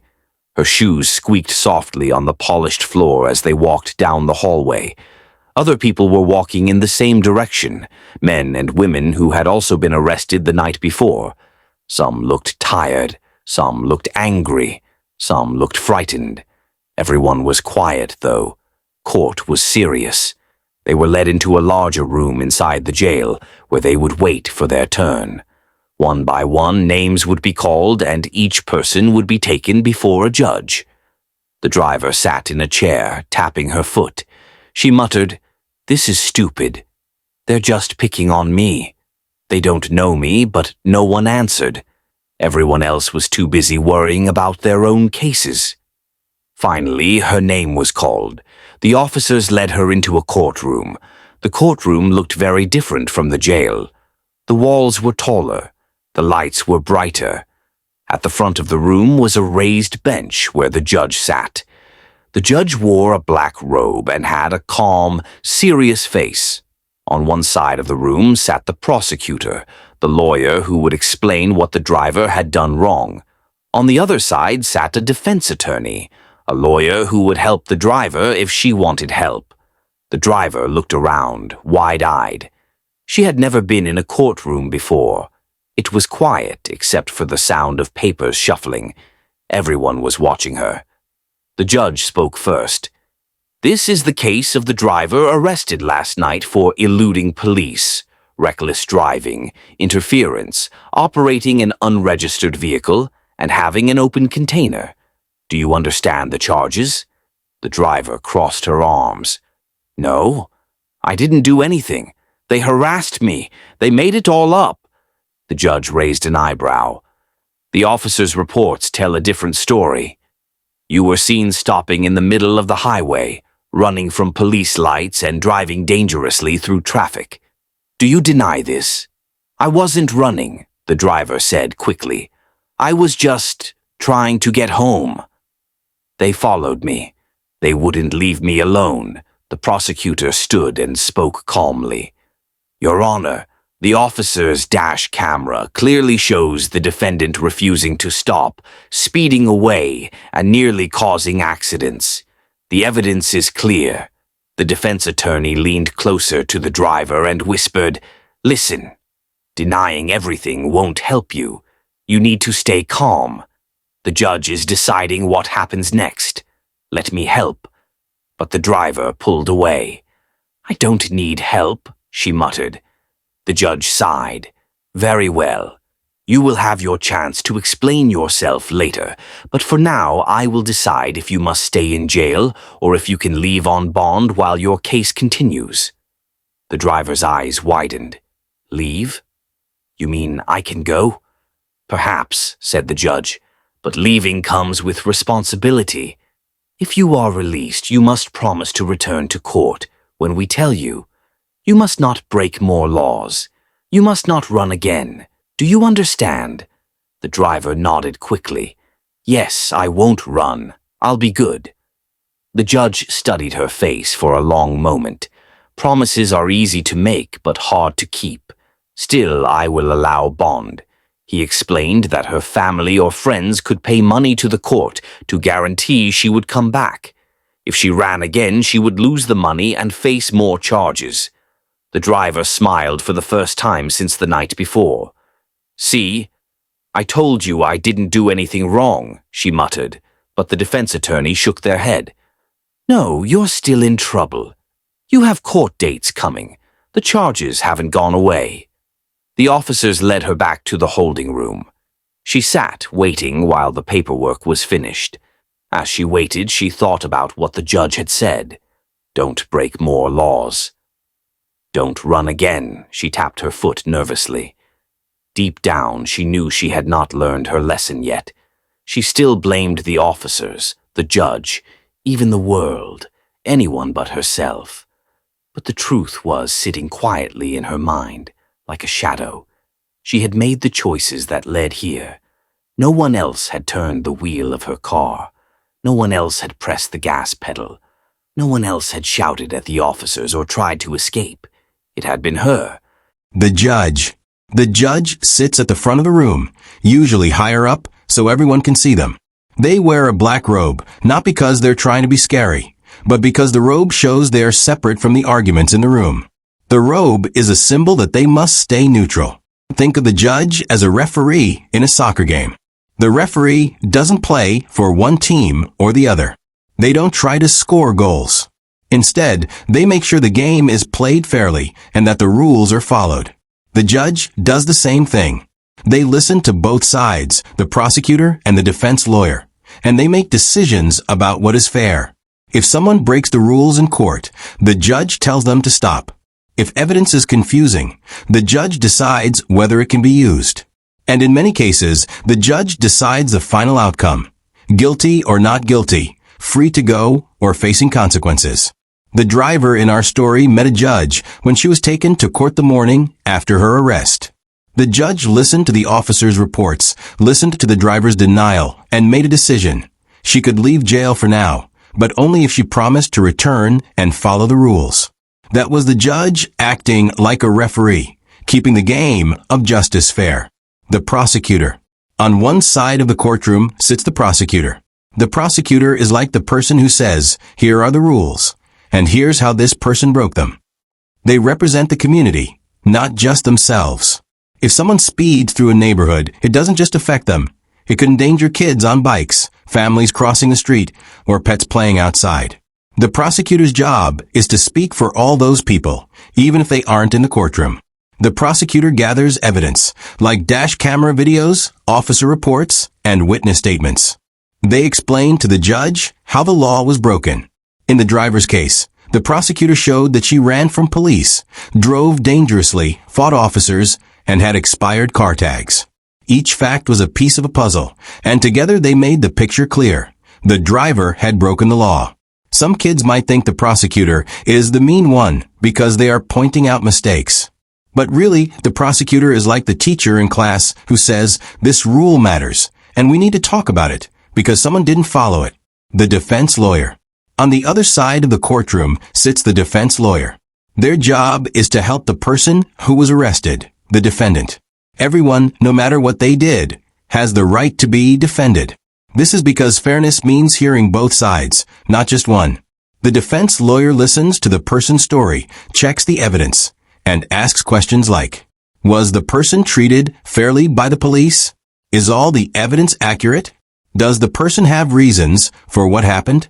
The defense lawyer is not there to lie or to make excuses. They are there to make sure the person has a voice.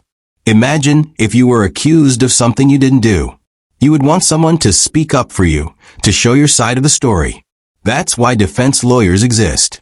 In the driver's case, a defense lawyer whispered to her during the hearing, telling her to calm down and listen. But the driver refused. She said, I don't need help, and pushed the advice away. That was her choice, but it showed she still wasn't ready to take responsibility. How they worked together.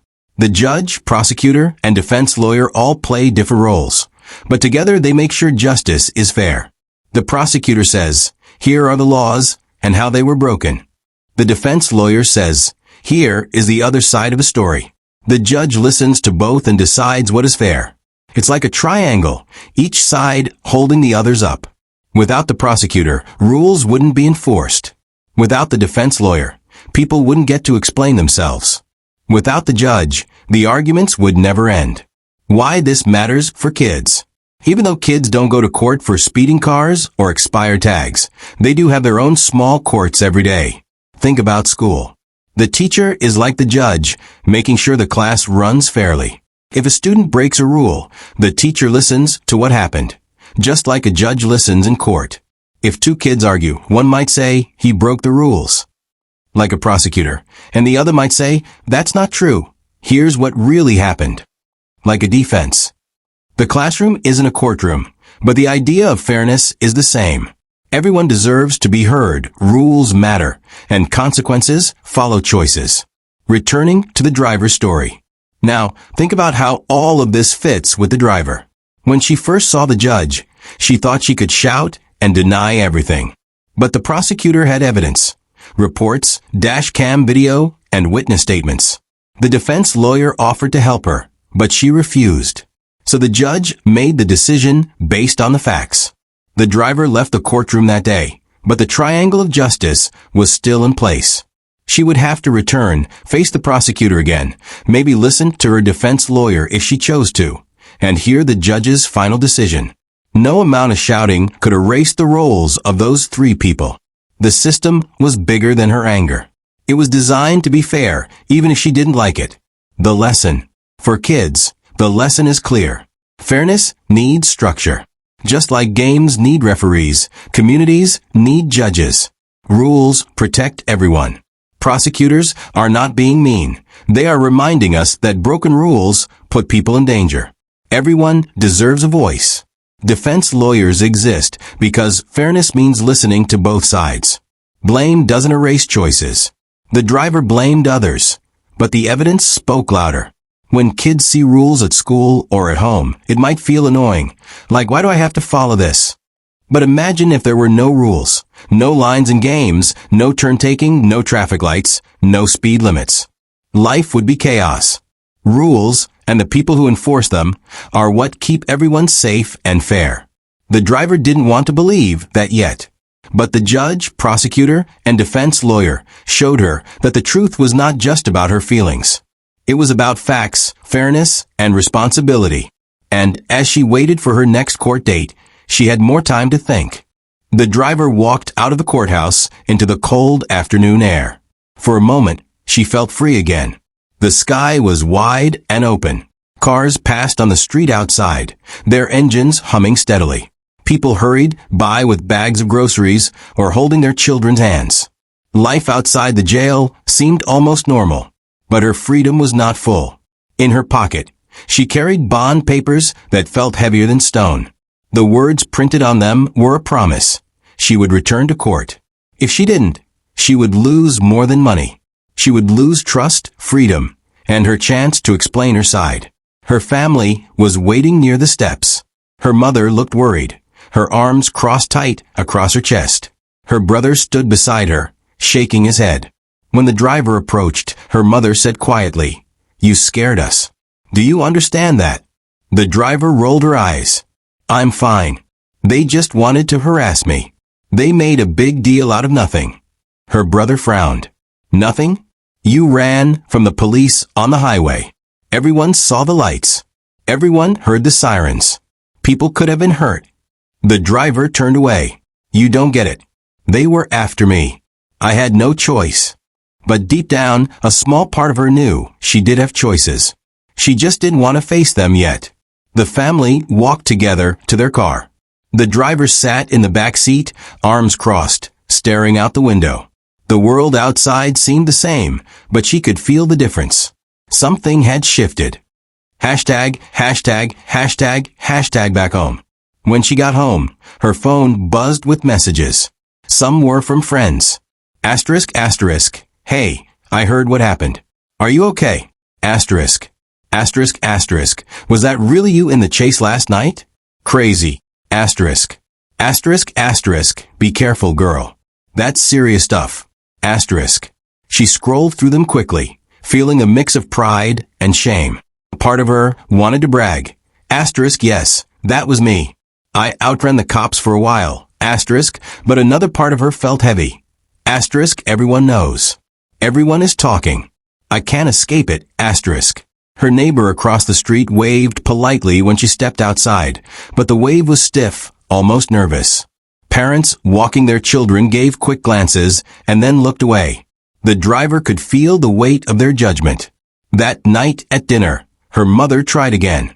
"You have court dates coming. You need to take this seriously. The judge won't listen if you keep yelling and blaming everyone else." The driver pushed her food around on her plate. "I told you it wasn't my fault." Her brother leaned forward. "Then whose fault was it? The police didn't press your gas pedal. They didn't make you swerve across lanes. They didn't make you stop in the middle of the highway." The driver's cheeks flushed. "You don't understand." Her brother shook his head. "No, you don't understand. You're lucky no one died." The table went quiet. The words hung in the air like smoke. Hashtag, hashtag, hashtag, hashtag the days that followed. Over the next few days, the driver tried to live normally. She went to the store, visited a friend, even walked in the park. But everywhere she went, she felt eyes on her. She imagined whispers following her like shadows. Asterisk, that's the one who ran from the police. Asterisk. Asterisk, did you hear about the chase? Asterisk. Asterisk, I wouldn't trust her on the road. Asterisk. Whether the whispers were real or just in her head, they weighed her down. She tried to ignore them, but the guilt, though small, was beginning to grow. At night, she dreamed of flashing red and blue lights. She dreamed of sirens that grew louder and louder until she woke up sweating. Sometimes she dreamed she was back in the jail cell, the door clanging shut behind her. Her mother noticed. "You're not sleeping well," she said gently. "I'm fine," the driver snapped. But she wasn't fine. Hashtag, hashtag, hashtag, hashtag facing friends. One afternoon, a friend came to visit. They sat on the porch, sipping sodas. At first, the conversation was light, school, music, the weather. But soon, the friend leaned closer. "Can I ask you something? Why did you run?" The driver shrugged. "I don't know. I panicked. They were following me. I didn't want to stop." "But you knew it would only make things worse, right?" the friend asked. The driver looked down. She wanted to say yes, but instead she muttered, "They always pick on me. They don't care. I wasn't going to let them win." Her friend sighed. "It's not about winning or losing. It's about safety. What if I had been driving on that highway? What if my little sister had been in the car with me?" The words stung. For the first time, the driver felt a lump in her throat. She didn't answer. Hashtag, hashtag, hashtag, hashtag, preparing for court. As her next court date grew closer, the defense lawyer called. "We need to talk about your case," the lawyer said. "If you want the judge to take you seriously, you must show responsibility. That means no more blaming. No more yelling." The driver rolled her eyes. "They're the ones who caused this, not me." The lawyer sighed. "You don't have to like the system, but you must respect it. Otherwise, the judge will think you learned nothing, and your punishment will be worse." The driver didn't want to hear it. But that night, as she lay awake staring at the ceiling, the words echoed in her head. "The judge will think you learned nothing." Hashtag, hashtag, hashtag, hashtag, the pressure builds. Everywhere she turned, reminders of the chase followed her. The news had mentioned it briefly, showing flashing lights on the highway. Some people in town joked about it, calling her reckless. Others were angry, saying she put lives in danger. Her family grew quieter around her, tired of arguing.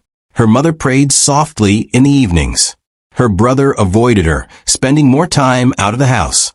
The driver felt trapped, not in a cell this time, but in her own choices. Hashtag, hashtag, hashtag, hashtag, a quiet realization. One evening, she sat alone on the porch. The street was quiet, the air cool. She watched a family ride bicycles together down the road. The children laughed, their voices carrying through the air. Cars slowed carefully as they passed, giving the family space. She thought about what might have happened if her chase had crossed paths with them.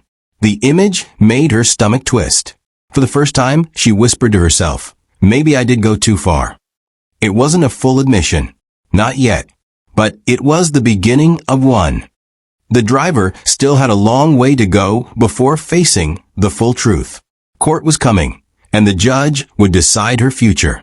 But for now, she sat quietly, listening to the laughter of children and the hum of safe, steady cars, and she wondered what might come next. The driver sat on her porch, staring at the quiet street. Families walked by. Children rode bikes. Dogs barked in yards. Everything looked peaceful, but her thoughts were not. Her choices had left heavy shadows around her. She was starting to realize that what she had done wasn't just about her. It was about everyone she had put at risk. This brings us to a bigger lesson. Responsibility. What is responsibility? Responsibility is a big word, but its meaning is simple. It's about taking care of what you are supposed to do. If you have a pet, your responsibility is to feed it, give it water, and keep it safe. If you have homework, your responsibility is to finish it and turn it in. If you play a game, your responsibility is to follow the rules so the game is fair. Responsibility is like carrying an invisible backpack. Everyone has one. Inside are the duties and promises you carry every day. Some are light, like remembering to brush your teeth. Some are heavy, like driving a car safely or looking after a little brother or sister. When you carry your backpack well, life feels steady. When you ignore it or throw it down, problems begin to pile up around you. Small responsibilities lead to big ones. When kids are young, their responsibilities are small. Clean up toys, listen to parents, be kind to friends. These may seem simple, but they are practice. They build habits. As kids grow older, responsibilities grow too, doing homework, helping with chores, showing respect to teachers. Later, as teenagers, responsibilities include driving carefully, working at jobs, and preparing for the future. By the time someone is an adult, responsibilities are much larger. paying bills, caring for children, keeping a job, and following the law. Each step prepares you for the next. Skipping steps or refusing responsibilities only makes the backpack heavier later. The driver's backpack. Let's look again at the driver. What was inside her invisible backpack that night? Keep her car safe and legal. Follow traffic rules on the highway. Listen to police officers when they gave instructions. Stay calm and make safe choices. But instead of carrying these responsibilities, she threw them down. She ignored expired tags. She stopped in the middle of the road. She shouted instead of listening. She ran instead of staying calm. When she dropped her responsibilities, others had to pick them up. Police officers had to chase her. Other drivers had to swerve out of the way. Her family had to pay bond to get her released. This is what happens when someone avoids responsibility. The burden shifts onto everyone else. Why responsibility matters. Responsibility isn't just about rules. It's about trust. Imagine you promise to feed your friend's fish while they're on vacation. If you forget, the fish might get sick or die. Your friend will be sad, and they may not trust you again. But if you do your job well, your friend feels grateful and trusts you more. The same is true with bigger things. If you drive carefully, people trust you to share the road. If you tell the truth, people trust your words. If you admit your mistakes, people trust you to try harder next time. Responsibility builds trust like bricks build a strong wall. Without it, the wall crumbles. Responsibility in everyday life. Let's make it simple for kids. At home, cleaning your room, feeding a pet, helping with dishes. At school, doing homework, paying attention, respecting classmates. With friends, keeping promises, being kind, sharing fairly. In the community, following rules, waiting your turn, helping when you can. Each responsibility may feel small, but together they create safety and trust. Avoiding responsibility. Sometimes people avoid responsibility because it feels hard. Maybe they're scared of punishment. Maybe they don't want to admit they were wrong. Maybe they think someone else will fix it. But avoiding responsibility is like ignoring a small leak in a roof. At first, it seems tiny. You think, it's fine, I'll deal with it later. But the leak grows. Soon the ceiling sags, the floor gets wet, and the problem is much worse. The driver did the same thing. Expired car tags were a small leak. Instead of fixing them, she ignored them. When the police tried to stop her, she avoided responsibility again by running. The leak grew until it was a flood, a chase, an arrest, a night in jail. Admitting responsibility. The opposite of avoiding is admitting.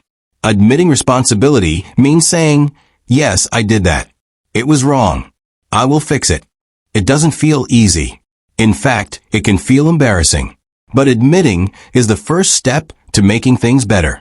When kids admit they didn't do their homework, the teacher may be disappointed, but also proud that they told the truth.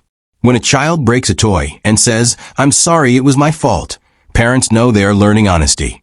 For adults, admitting responsibility means showing judges, bosses, friends, or family that you are ready to change.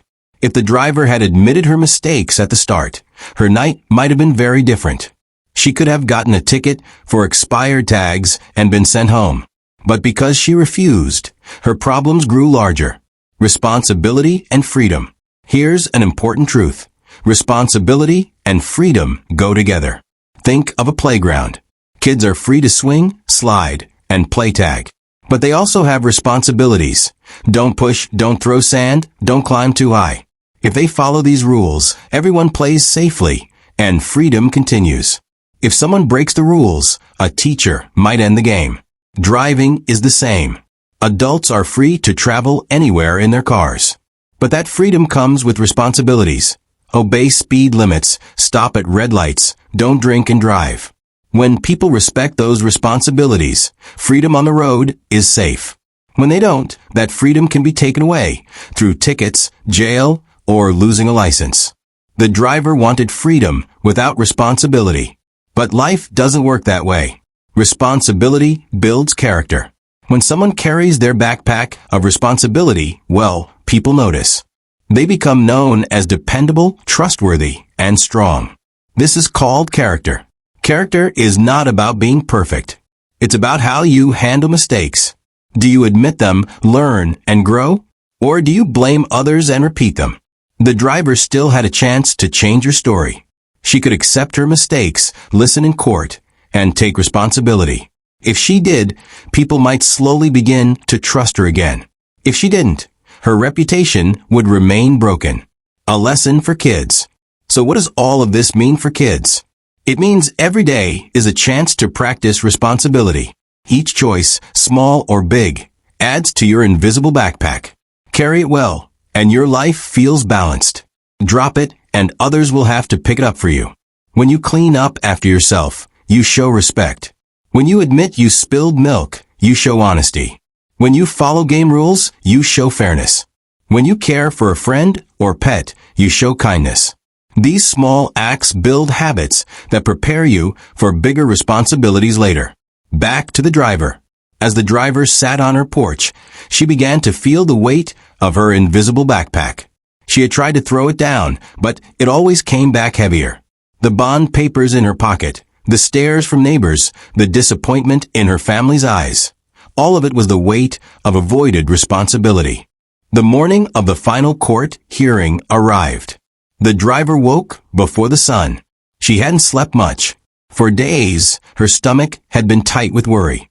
No matter how many times she told herself it wasn't my fault, the truth kept pressing into her thoughts. I made the choices. I ran. I fought. I caused this. Her mother knocked on the door. "It's time," she said softly. The driver nodded and got dressed. She wore simple clothes, nothing flashy, trying to look respectful. Her hands shook as she tied her shoes. The family drove in silence to the courthouse. The city was just waking up. People hurried to work. Children carried backpacks to school. To them, it was an ordinary day. But for the driver, this was the day her future would be decided. Entering the courtroom. The courthouse doors were heavy, but she pushed them open and stepped inside. The air smelled faintly of wood and polish. She passed through security, then into the courtroom. The judge sat at the front, calm and serious. The prosecutor organized papers on one side. The defense lawyer waited on the other. The driver sat down, her heart thumping like a drum. "All rise," the bailiff called. Everyone stood as the judge entered fully and took their seat. "You may be seated." The judge looked down at the driver. "You are here today for your final hearing regarding charges of eluding, reckless driving, interference with officers, open container, and operating an unregistered vehicle. This is your opportunity to speak. Do you understand?" The driver swallowed hard. "Yes, Your Honor." The prosecutor speaks. The prosecutor stood first. "Your Honor, the evidence is clear.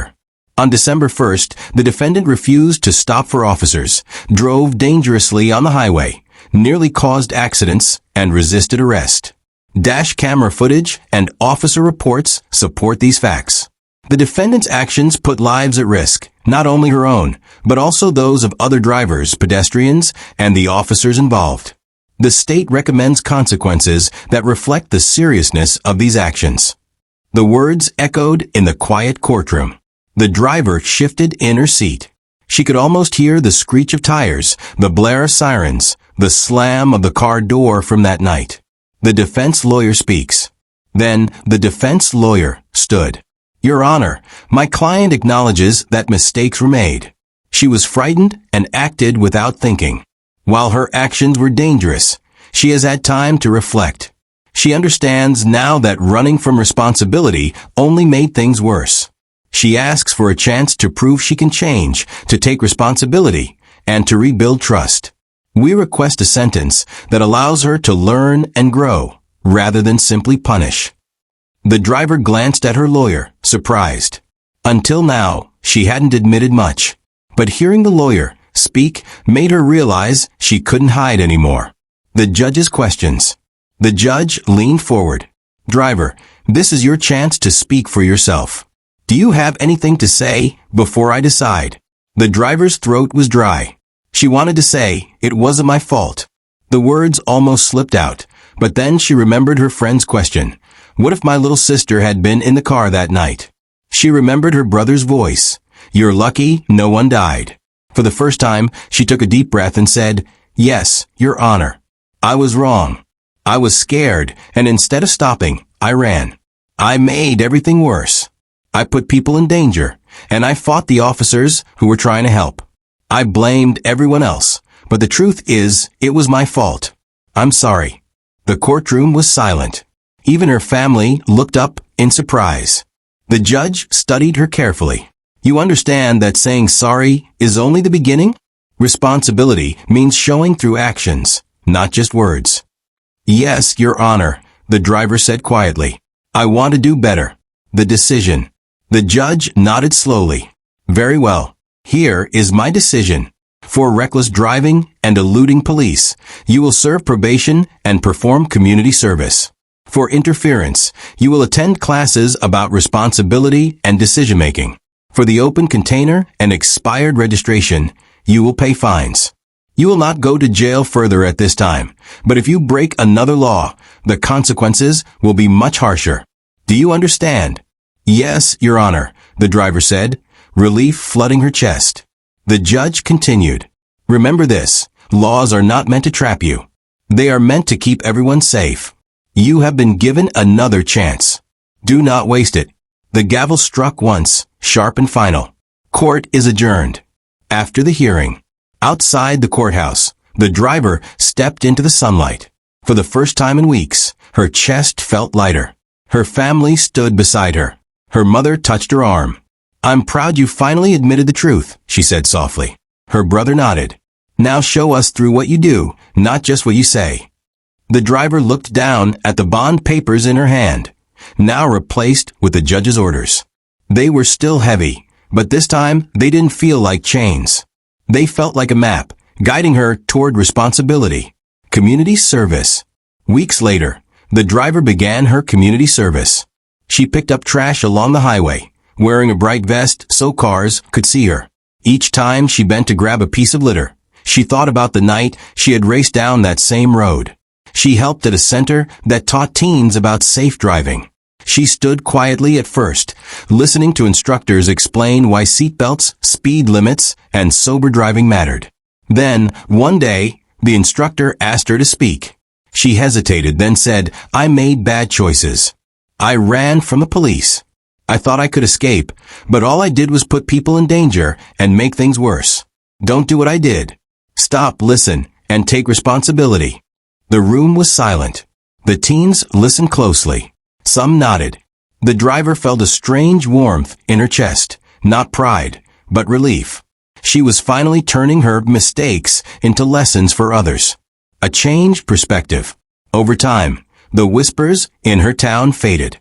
Neighbors saw her working hard, not making excuses. Friends noticed she no longer bragged or blamed. Her family began to trust her again. She still carried the memory of that night, the flashing lights, the chase, the clang of the jail door, but now it served as a reminder of where she had been and where she never wanted to be again. The lesson for everyone. The driver's story shows that choices shape lives. One bad choice can grow into many if we run from it. But admitting responsibility, facing consequences, and working to change can rebuild trust. For kids, the lesson is simple. When you make a mistake, don't run. Say sorry and mean it. Show through actions that you can do better. Responsibility is not a burden. It is the path to freedom and trust. That night, months after her final court hearing, the driver sat again on her porch. The street was quiet, just as it had been before. But this time, the weight on her shoulders felt lighter. She knew she would never forget her mistakes. But she also knew she had been given a second chance. And this time, she planned to carry her invisible backpack of responsibility with care. The story was not about the chase anymore. It was about the change. And that made all the difference. It was a cold night in February, and most people were asleep. But one boy, just 16 years old, was out driving a white car through the quiet streets of a small town.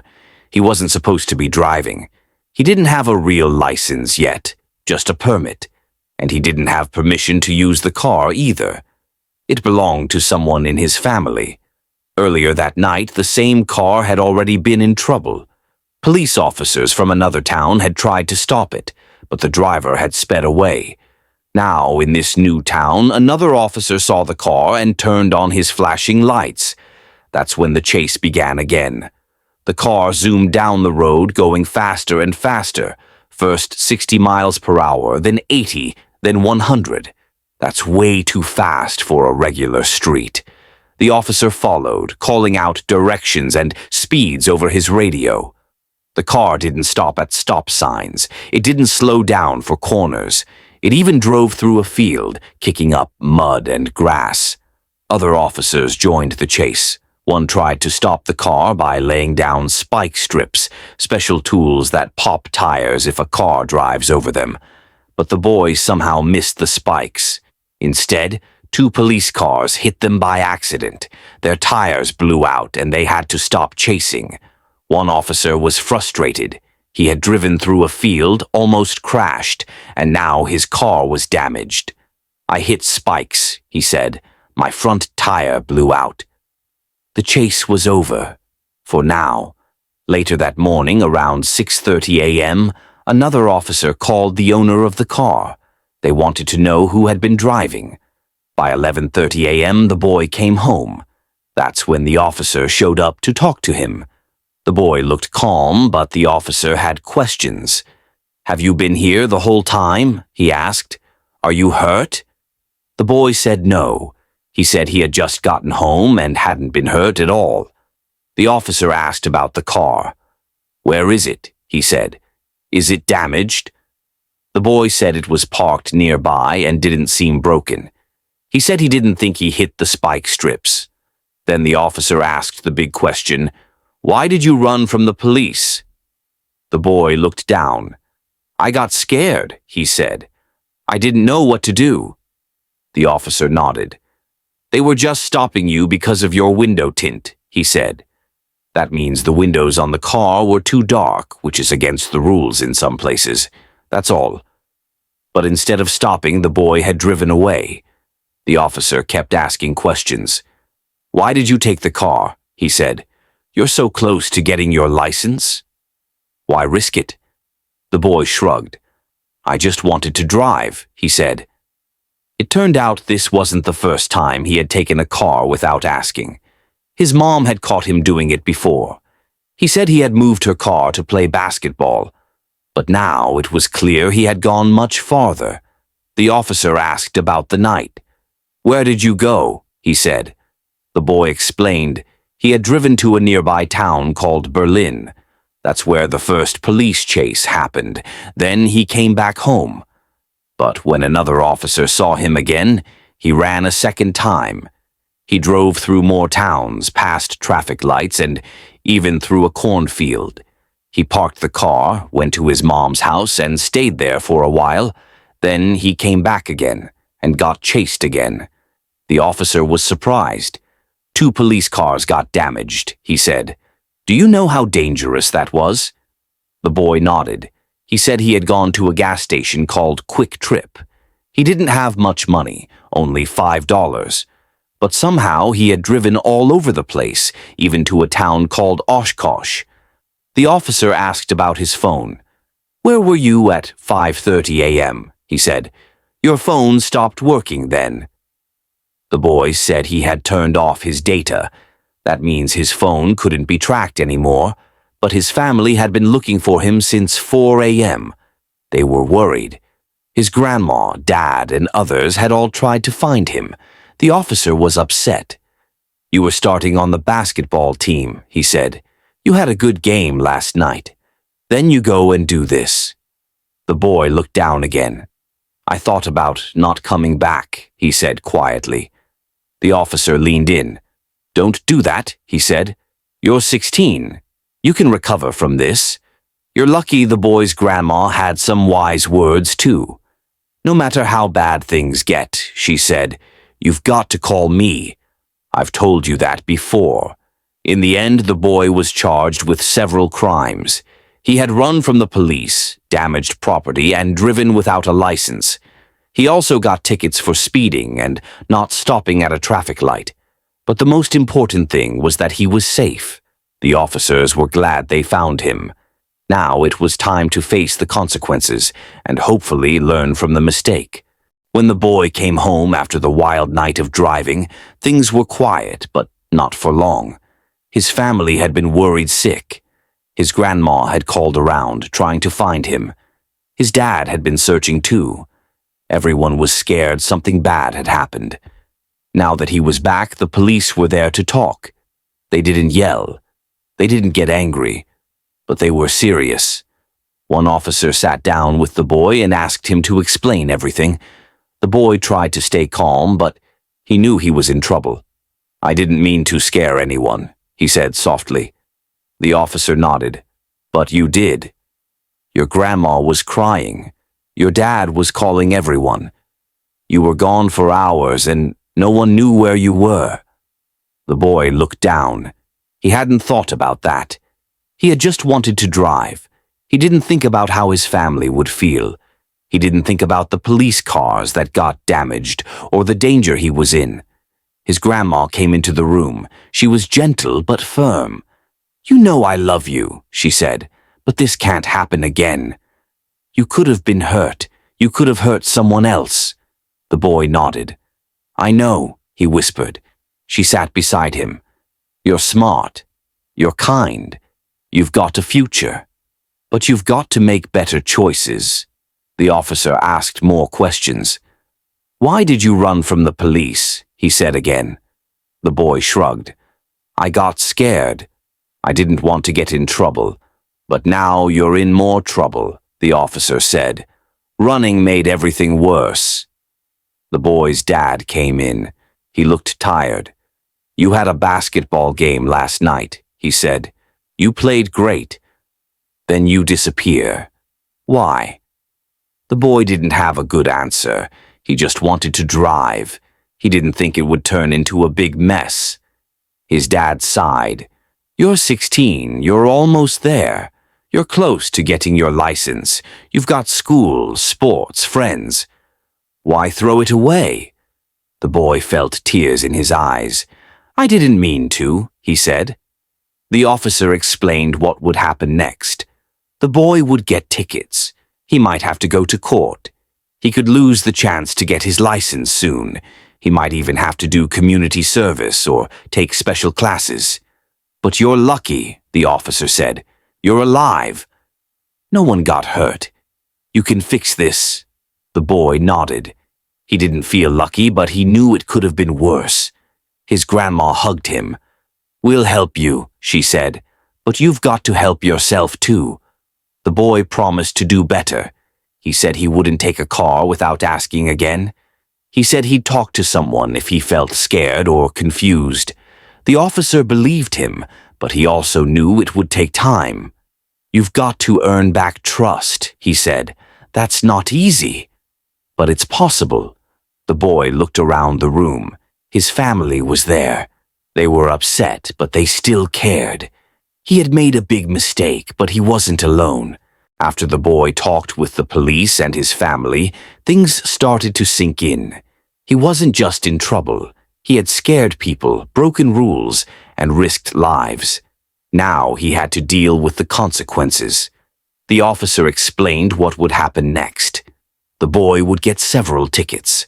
One was for speeding, another was for not stopping at a traffic light. There were more for driving without a license and running from the police. These weren't just small problems. They could lead to court dates, fines, and even time in a special program for young people who break the law. The boy felt nervous. He had never been in this kind of trouble before. He didn't know what court would be like. He didn't know how much money the tickets would cost. He just knew he had messed up. His grandma tried to help. She talked to him about responsibility. "When you make a mistake," she said, "you have to own it. You can't run away. You have to face it." The boy nodded. He wanted to fix things. He wanted to show he could do better. His dad had a long talk with him, too. "You're not a bad kid," he said, "but you made a bad choice." Now you've got to work hard to earn back trust. The boy asked what he could do. His dad had ideas. Start by helping around the house, he said. Be honest, be respectful, and stay out of trouble. The boy agreed. He started doing chores without being asked. He helped his grandma with groceries. He cleaned up his room. He even apologized to the neighbors for the noise and worry he had caused. At school, things were harder. Some kids had heard about the chase. They asked questions. Some teased him. Others were curious. The boy didn't want to talk about it, but he knew he had to stay focused. His basketball coach pulled him aside. You've got talent, he said, but you've got to be smart off the court, too. If you want to play, you've got to show you're serious. The boy promised to work harder. He showed up early to practice. He listened more. He tried to be a leader, not just a player. Meanwhile, the police kept checking in. They wanted to make sure the boy was staying on track. They weren't trying to scare him. They wanted to help. One officer even offered to talk to him about driving rules and safety. The boy learned a lot. He learned how dangerous it is to drive too fast. He learned why police use spike strips and why they chase cars. He learned that running from problems only makes them worse. He also learned about trust. His family had trusted him before, but now he had to earn it back. That meant being honest, showing up, and doing the right thing, even when it was hard. One night, the boy sat with his grandma and talked about everything. I didn't think it would get this bad, he said. She nodded. Most people don't, she said. But you're learning.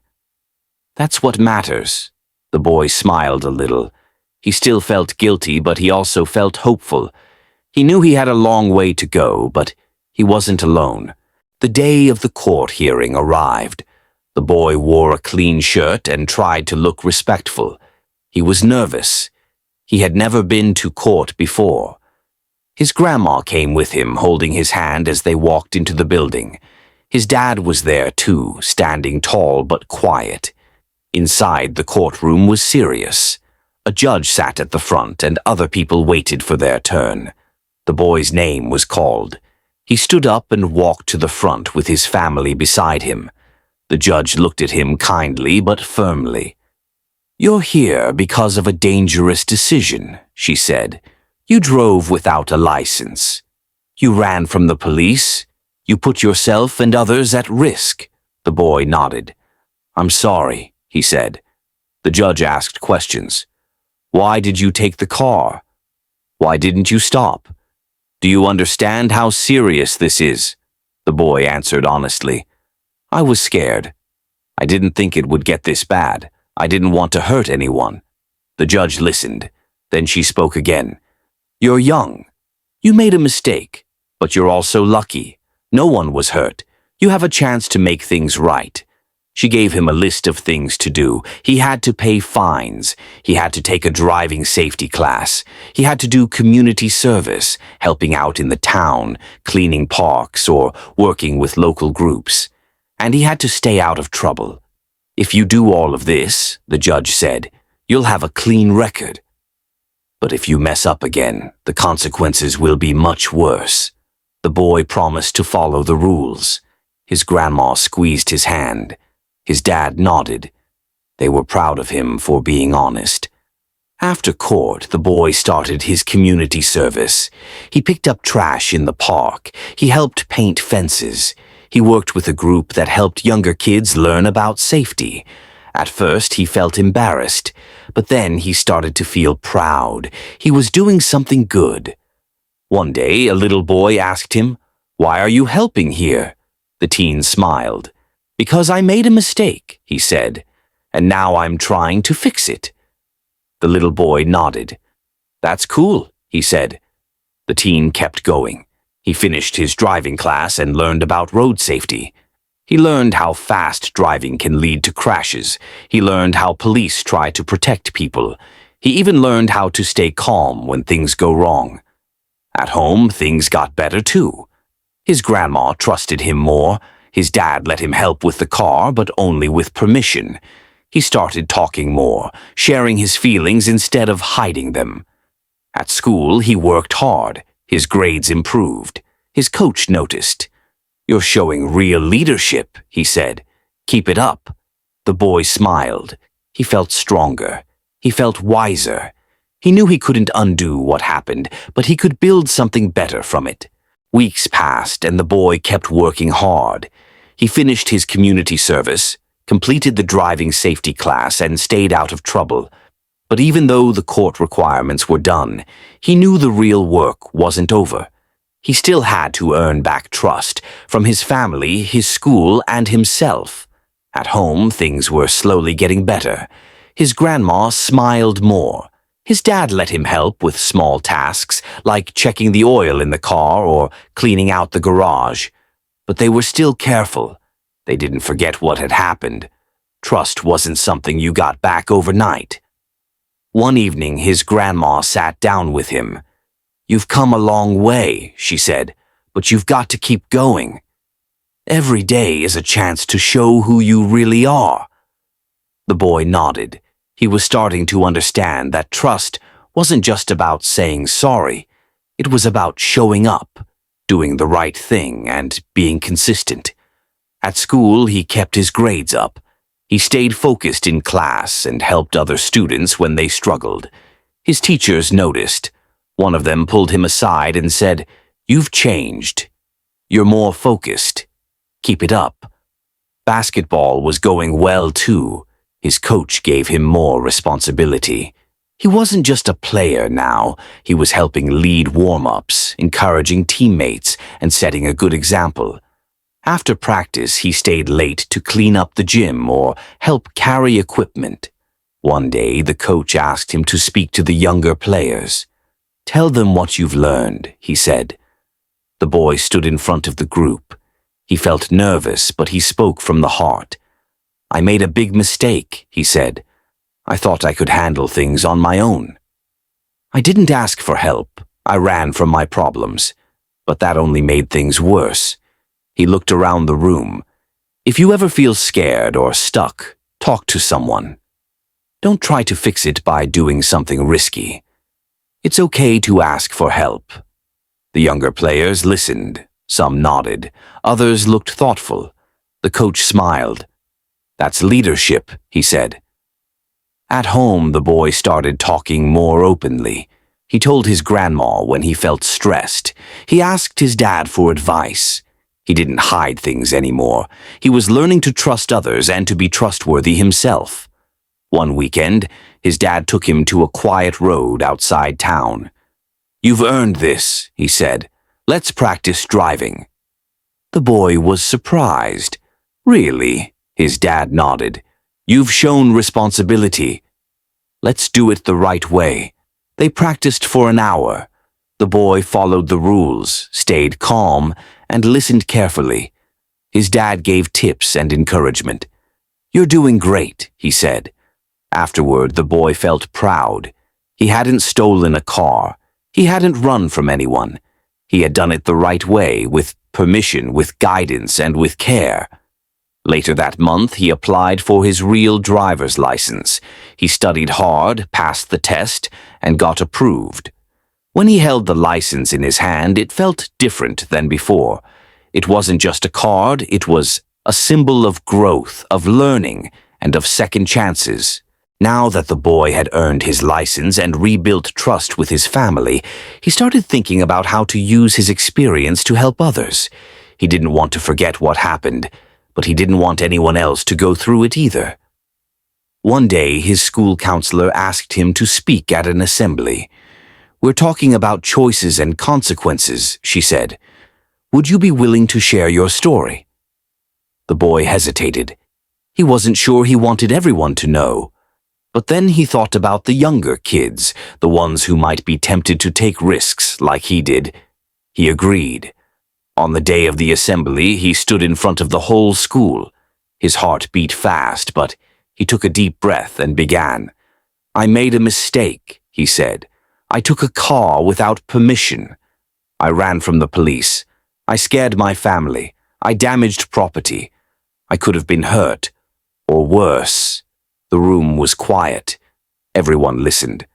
"I thought I was just driving around," he continued, "but I wasn't thinking about the danger. I wasn't thinking about how it would affect other people." He talked about the court, the community service, and the long road to earning back trust. He talked about how hard it was to face his family and how much he had learned. "I'm not proud of what I did," he said, "but I'm proud of how I've changed. I've learned that being honest, asking for help, and doing things the right way matters." After the assembly, students came up to him. Some thanked him. Others asked questions. A few said they had been thinking about doing something risky, but now they weren't so sure. The boy felt something new. Purpose. His story wasn't just about a mistake. It was about growth, learning, and helping others. He started volunteering with a local youth group. He helped younger kids learn about safety, responsibility, and making good choices. He didn't lecture. He listened. He shared his experience when it felt right. He encouraged others to speak up when they felt scared or confused. One afternoon, a boy from the group pulled him aside. "I was thinking about sneaking out," he said. "But then I remembered your story. I talked to my mom instead." The teen smiled. "That's brave," he said. "Talking is always better than running." At home, his grandma watched him grow. "You've turned a hard moment into something good," she said. "That's not easy." His dad agreed. "You're showing real strength," he said. "Not just on the court, but in life." The boy kept moving forward. He stayed focused in school, helped at home, and kept volunteering. He didn't forget the chase, the court, or the fear, but he used it to build something better. With the past behind him and new habits in place, the boy began to think about what came next. He had learned a lot about responsibility, trust, and how one decision can change everything. Now he wanted to use those lessons to shape his future. One afternoon, he sat with his grandma at the kitchen table. "I've been thinking," he said. "I want to do something that helps people. Maybe work with kids, or maybe something with cars. Just the right way this time." His grandma smiled. "You've got a good heart," she said, "and you've got choices." That's the gift of learning from your mistakes. You get to decide what kind of person you want to be. At school, he started exploring different paths. He talked to his counselor about careers. He looked into programs that taught auto repair, safety education, and even youth mentoring. He wasn't sure yet, but he felt excited. For the first time in a while, he was dreaming forward, not just looking back. He also kept helping others. He volunteered at the youth center on weekends, sharing his story with kids who were struggling. He didn't try to scare them. He just told the truth. "I messed up," he'd say, "but I learned. And you can learn too, before things get out of control." Some kids listened, others asked questions. A few came back week after week just to talk. The boy realized that his story mattered, not because it was dramatic, but because it was real. One day, his basketball coach pulled him aside. "You've grown a lot," he said. "You're not just a player anymore. You're a role model." The boy felt proud. He had come a long way, from running through fields in a stolen car to standing in front of younger kids, helping them make better choices. At home, things were peaceful. He and his dad worked on small car projects together. His grandma trusted him to run errands. He kept his license safe and followed every rule. No speeding, no shortcuts, no secrets. He even started writing down his thoughts. Little notes about what he'd learned, what he hoped for, and what he wanted to remember. One note said, "Mistakes don't define you. What you do next does." That became his motto. Whenever he felt unsure, he read it again. The boy had come a long way. From the night he ran from the police to the day he stood in front of his school and shared his story, every step had taught him something. He had learned about responsibility, trust, and the power of second chances. But now, Something new was growing inside him, a sense of possibility, a feeling that maybe, just maybe, he could build a future that was bigger than the mistake he'd made. It started with small thoughts. What kind of job would he want? What kind of person did he want to be? Could he go to college? Could he help others in a bigger way? He didn't have all the answers, but he had ideas. He liked working with his hands, fixing things. He liked talking to younger kids, helping them understand tough stuff in simple ways. He liked being part of a team, on the court, in the community, even at home. One afternoon, he sat with his school counselor. "I'm not sure what I want to do," he said, "but I know I want to do something that matters." The counselor smiled. "That's a great place to start," she said. "Let's look at your strengths." They made a list together. Good listener, patient, calm under pressure, strong communicator, hands-on learner, leader on the basketball team, volunteer at the youth center. "You've got a lot going for you," she said. "Have you thought about youth work? Or maybe something in public safety, even auto repair or mechanics?" He nodded. "I've thought about all of those," he said. "I just don't want to mess up again." The counselor leaned in. "You've already shown you can learn from your mistakes. That's one of the most important skills there is." That night, he talked to his grandma. "Do you think I could go to college?" he asked. She looked at him with warmth. "I think you could do anything you set your mind to," she said. "You've got grit. You've got heart. And you've got a story that can help others." He smiled. "I want to make you proud." "You already do," she said. Over the next few weeks, he started exploring options. He visited a local technical school and talked to students in the auto repair program. He shadowed a youth worker at the center and asked questions about what the job was like. He even looked into programs that trained people to become police officers, not because he wanted to chase people, but because he wanted to protect them. "I used to be afraid of police," he told one officer during a ride-along. "Now I want to understand what they do." The officer nodded. "We're here to help," he said.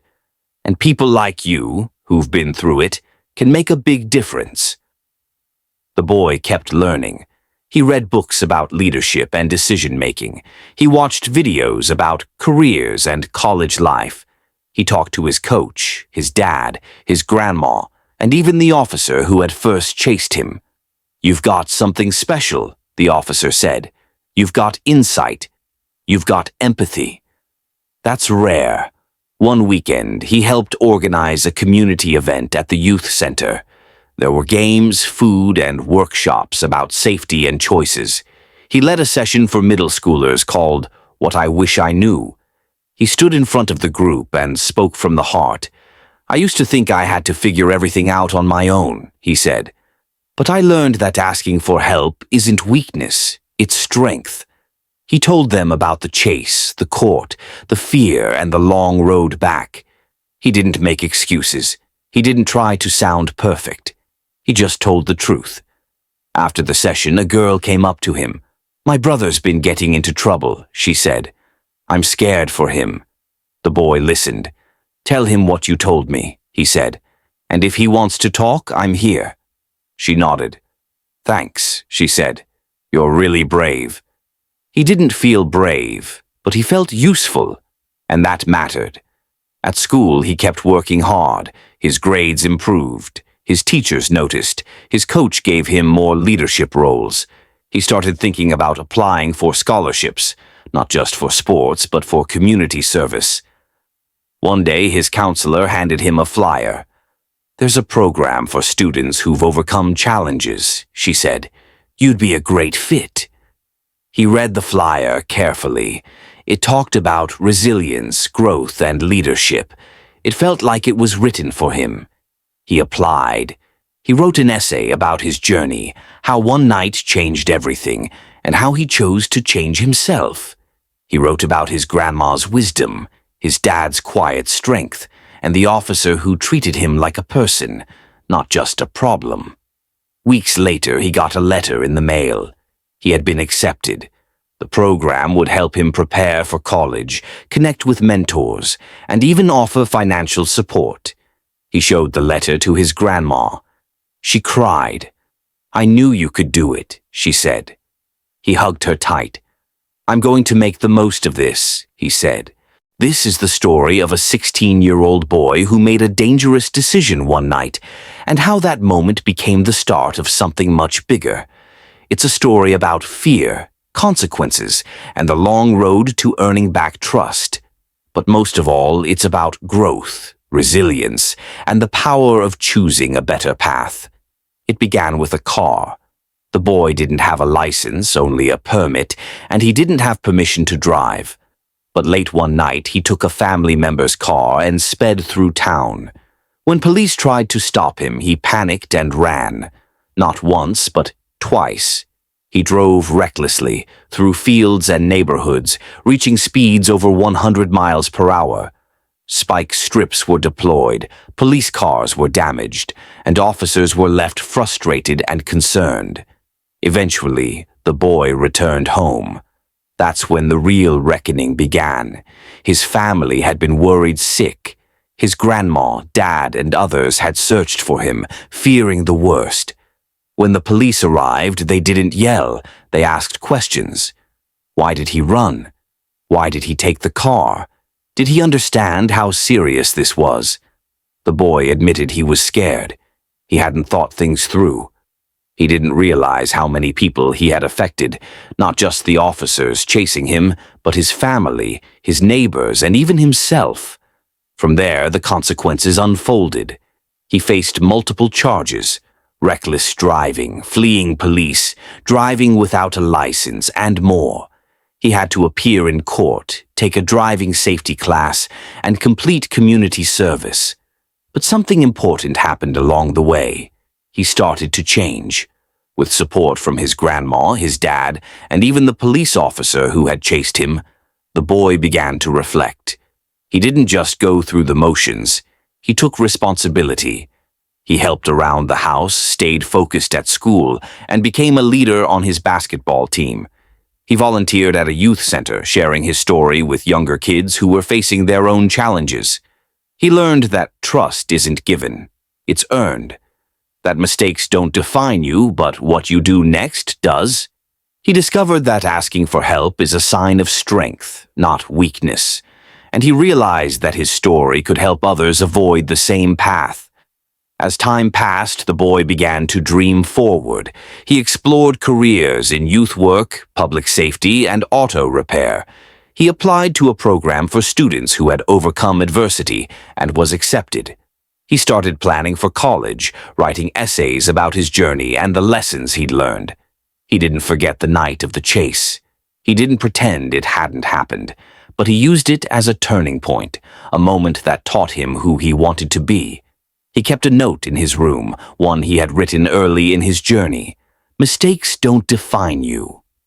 What you do next does later, he added.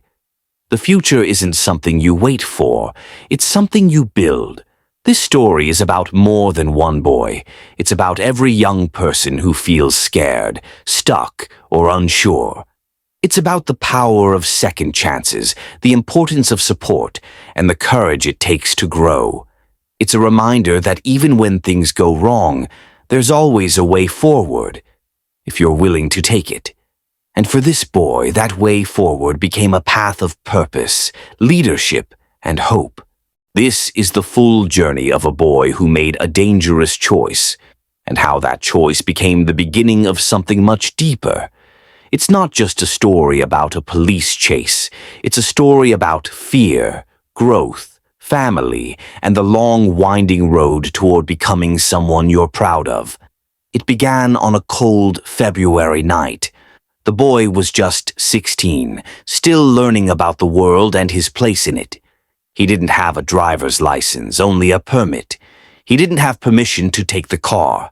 But something inside him, curiosity, restlessness, maybe a need to feel in control, pushed him to grab the keys and drive. That night, he was chased by police not once, but twice. He sped through towns, ignored stop signs, tore through fields, and narrowly avoided spike strips meant to stop him. 2 police cars were damaged, officers were left stunned, and the boy somehow made it home without crashing or getting caught. But the real impact wasn't in the chase, it was in what came after. His family had been terrified, his grandma had called around trying to find him, his dad had searched the streets. They didn't know if he was safe, hurt, or worse. When the police finally spoke to him, they didn't yell. They asked questions. They wanted to understand.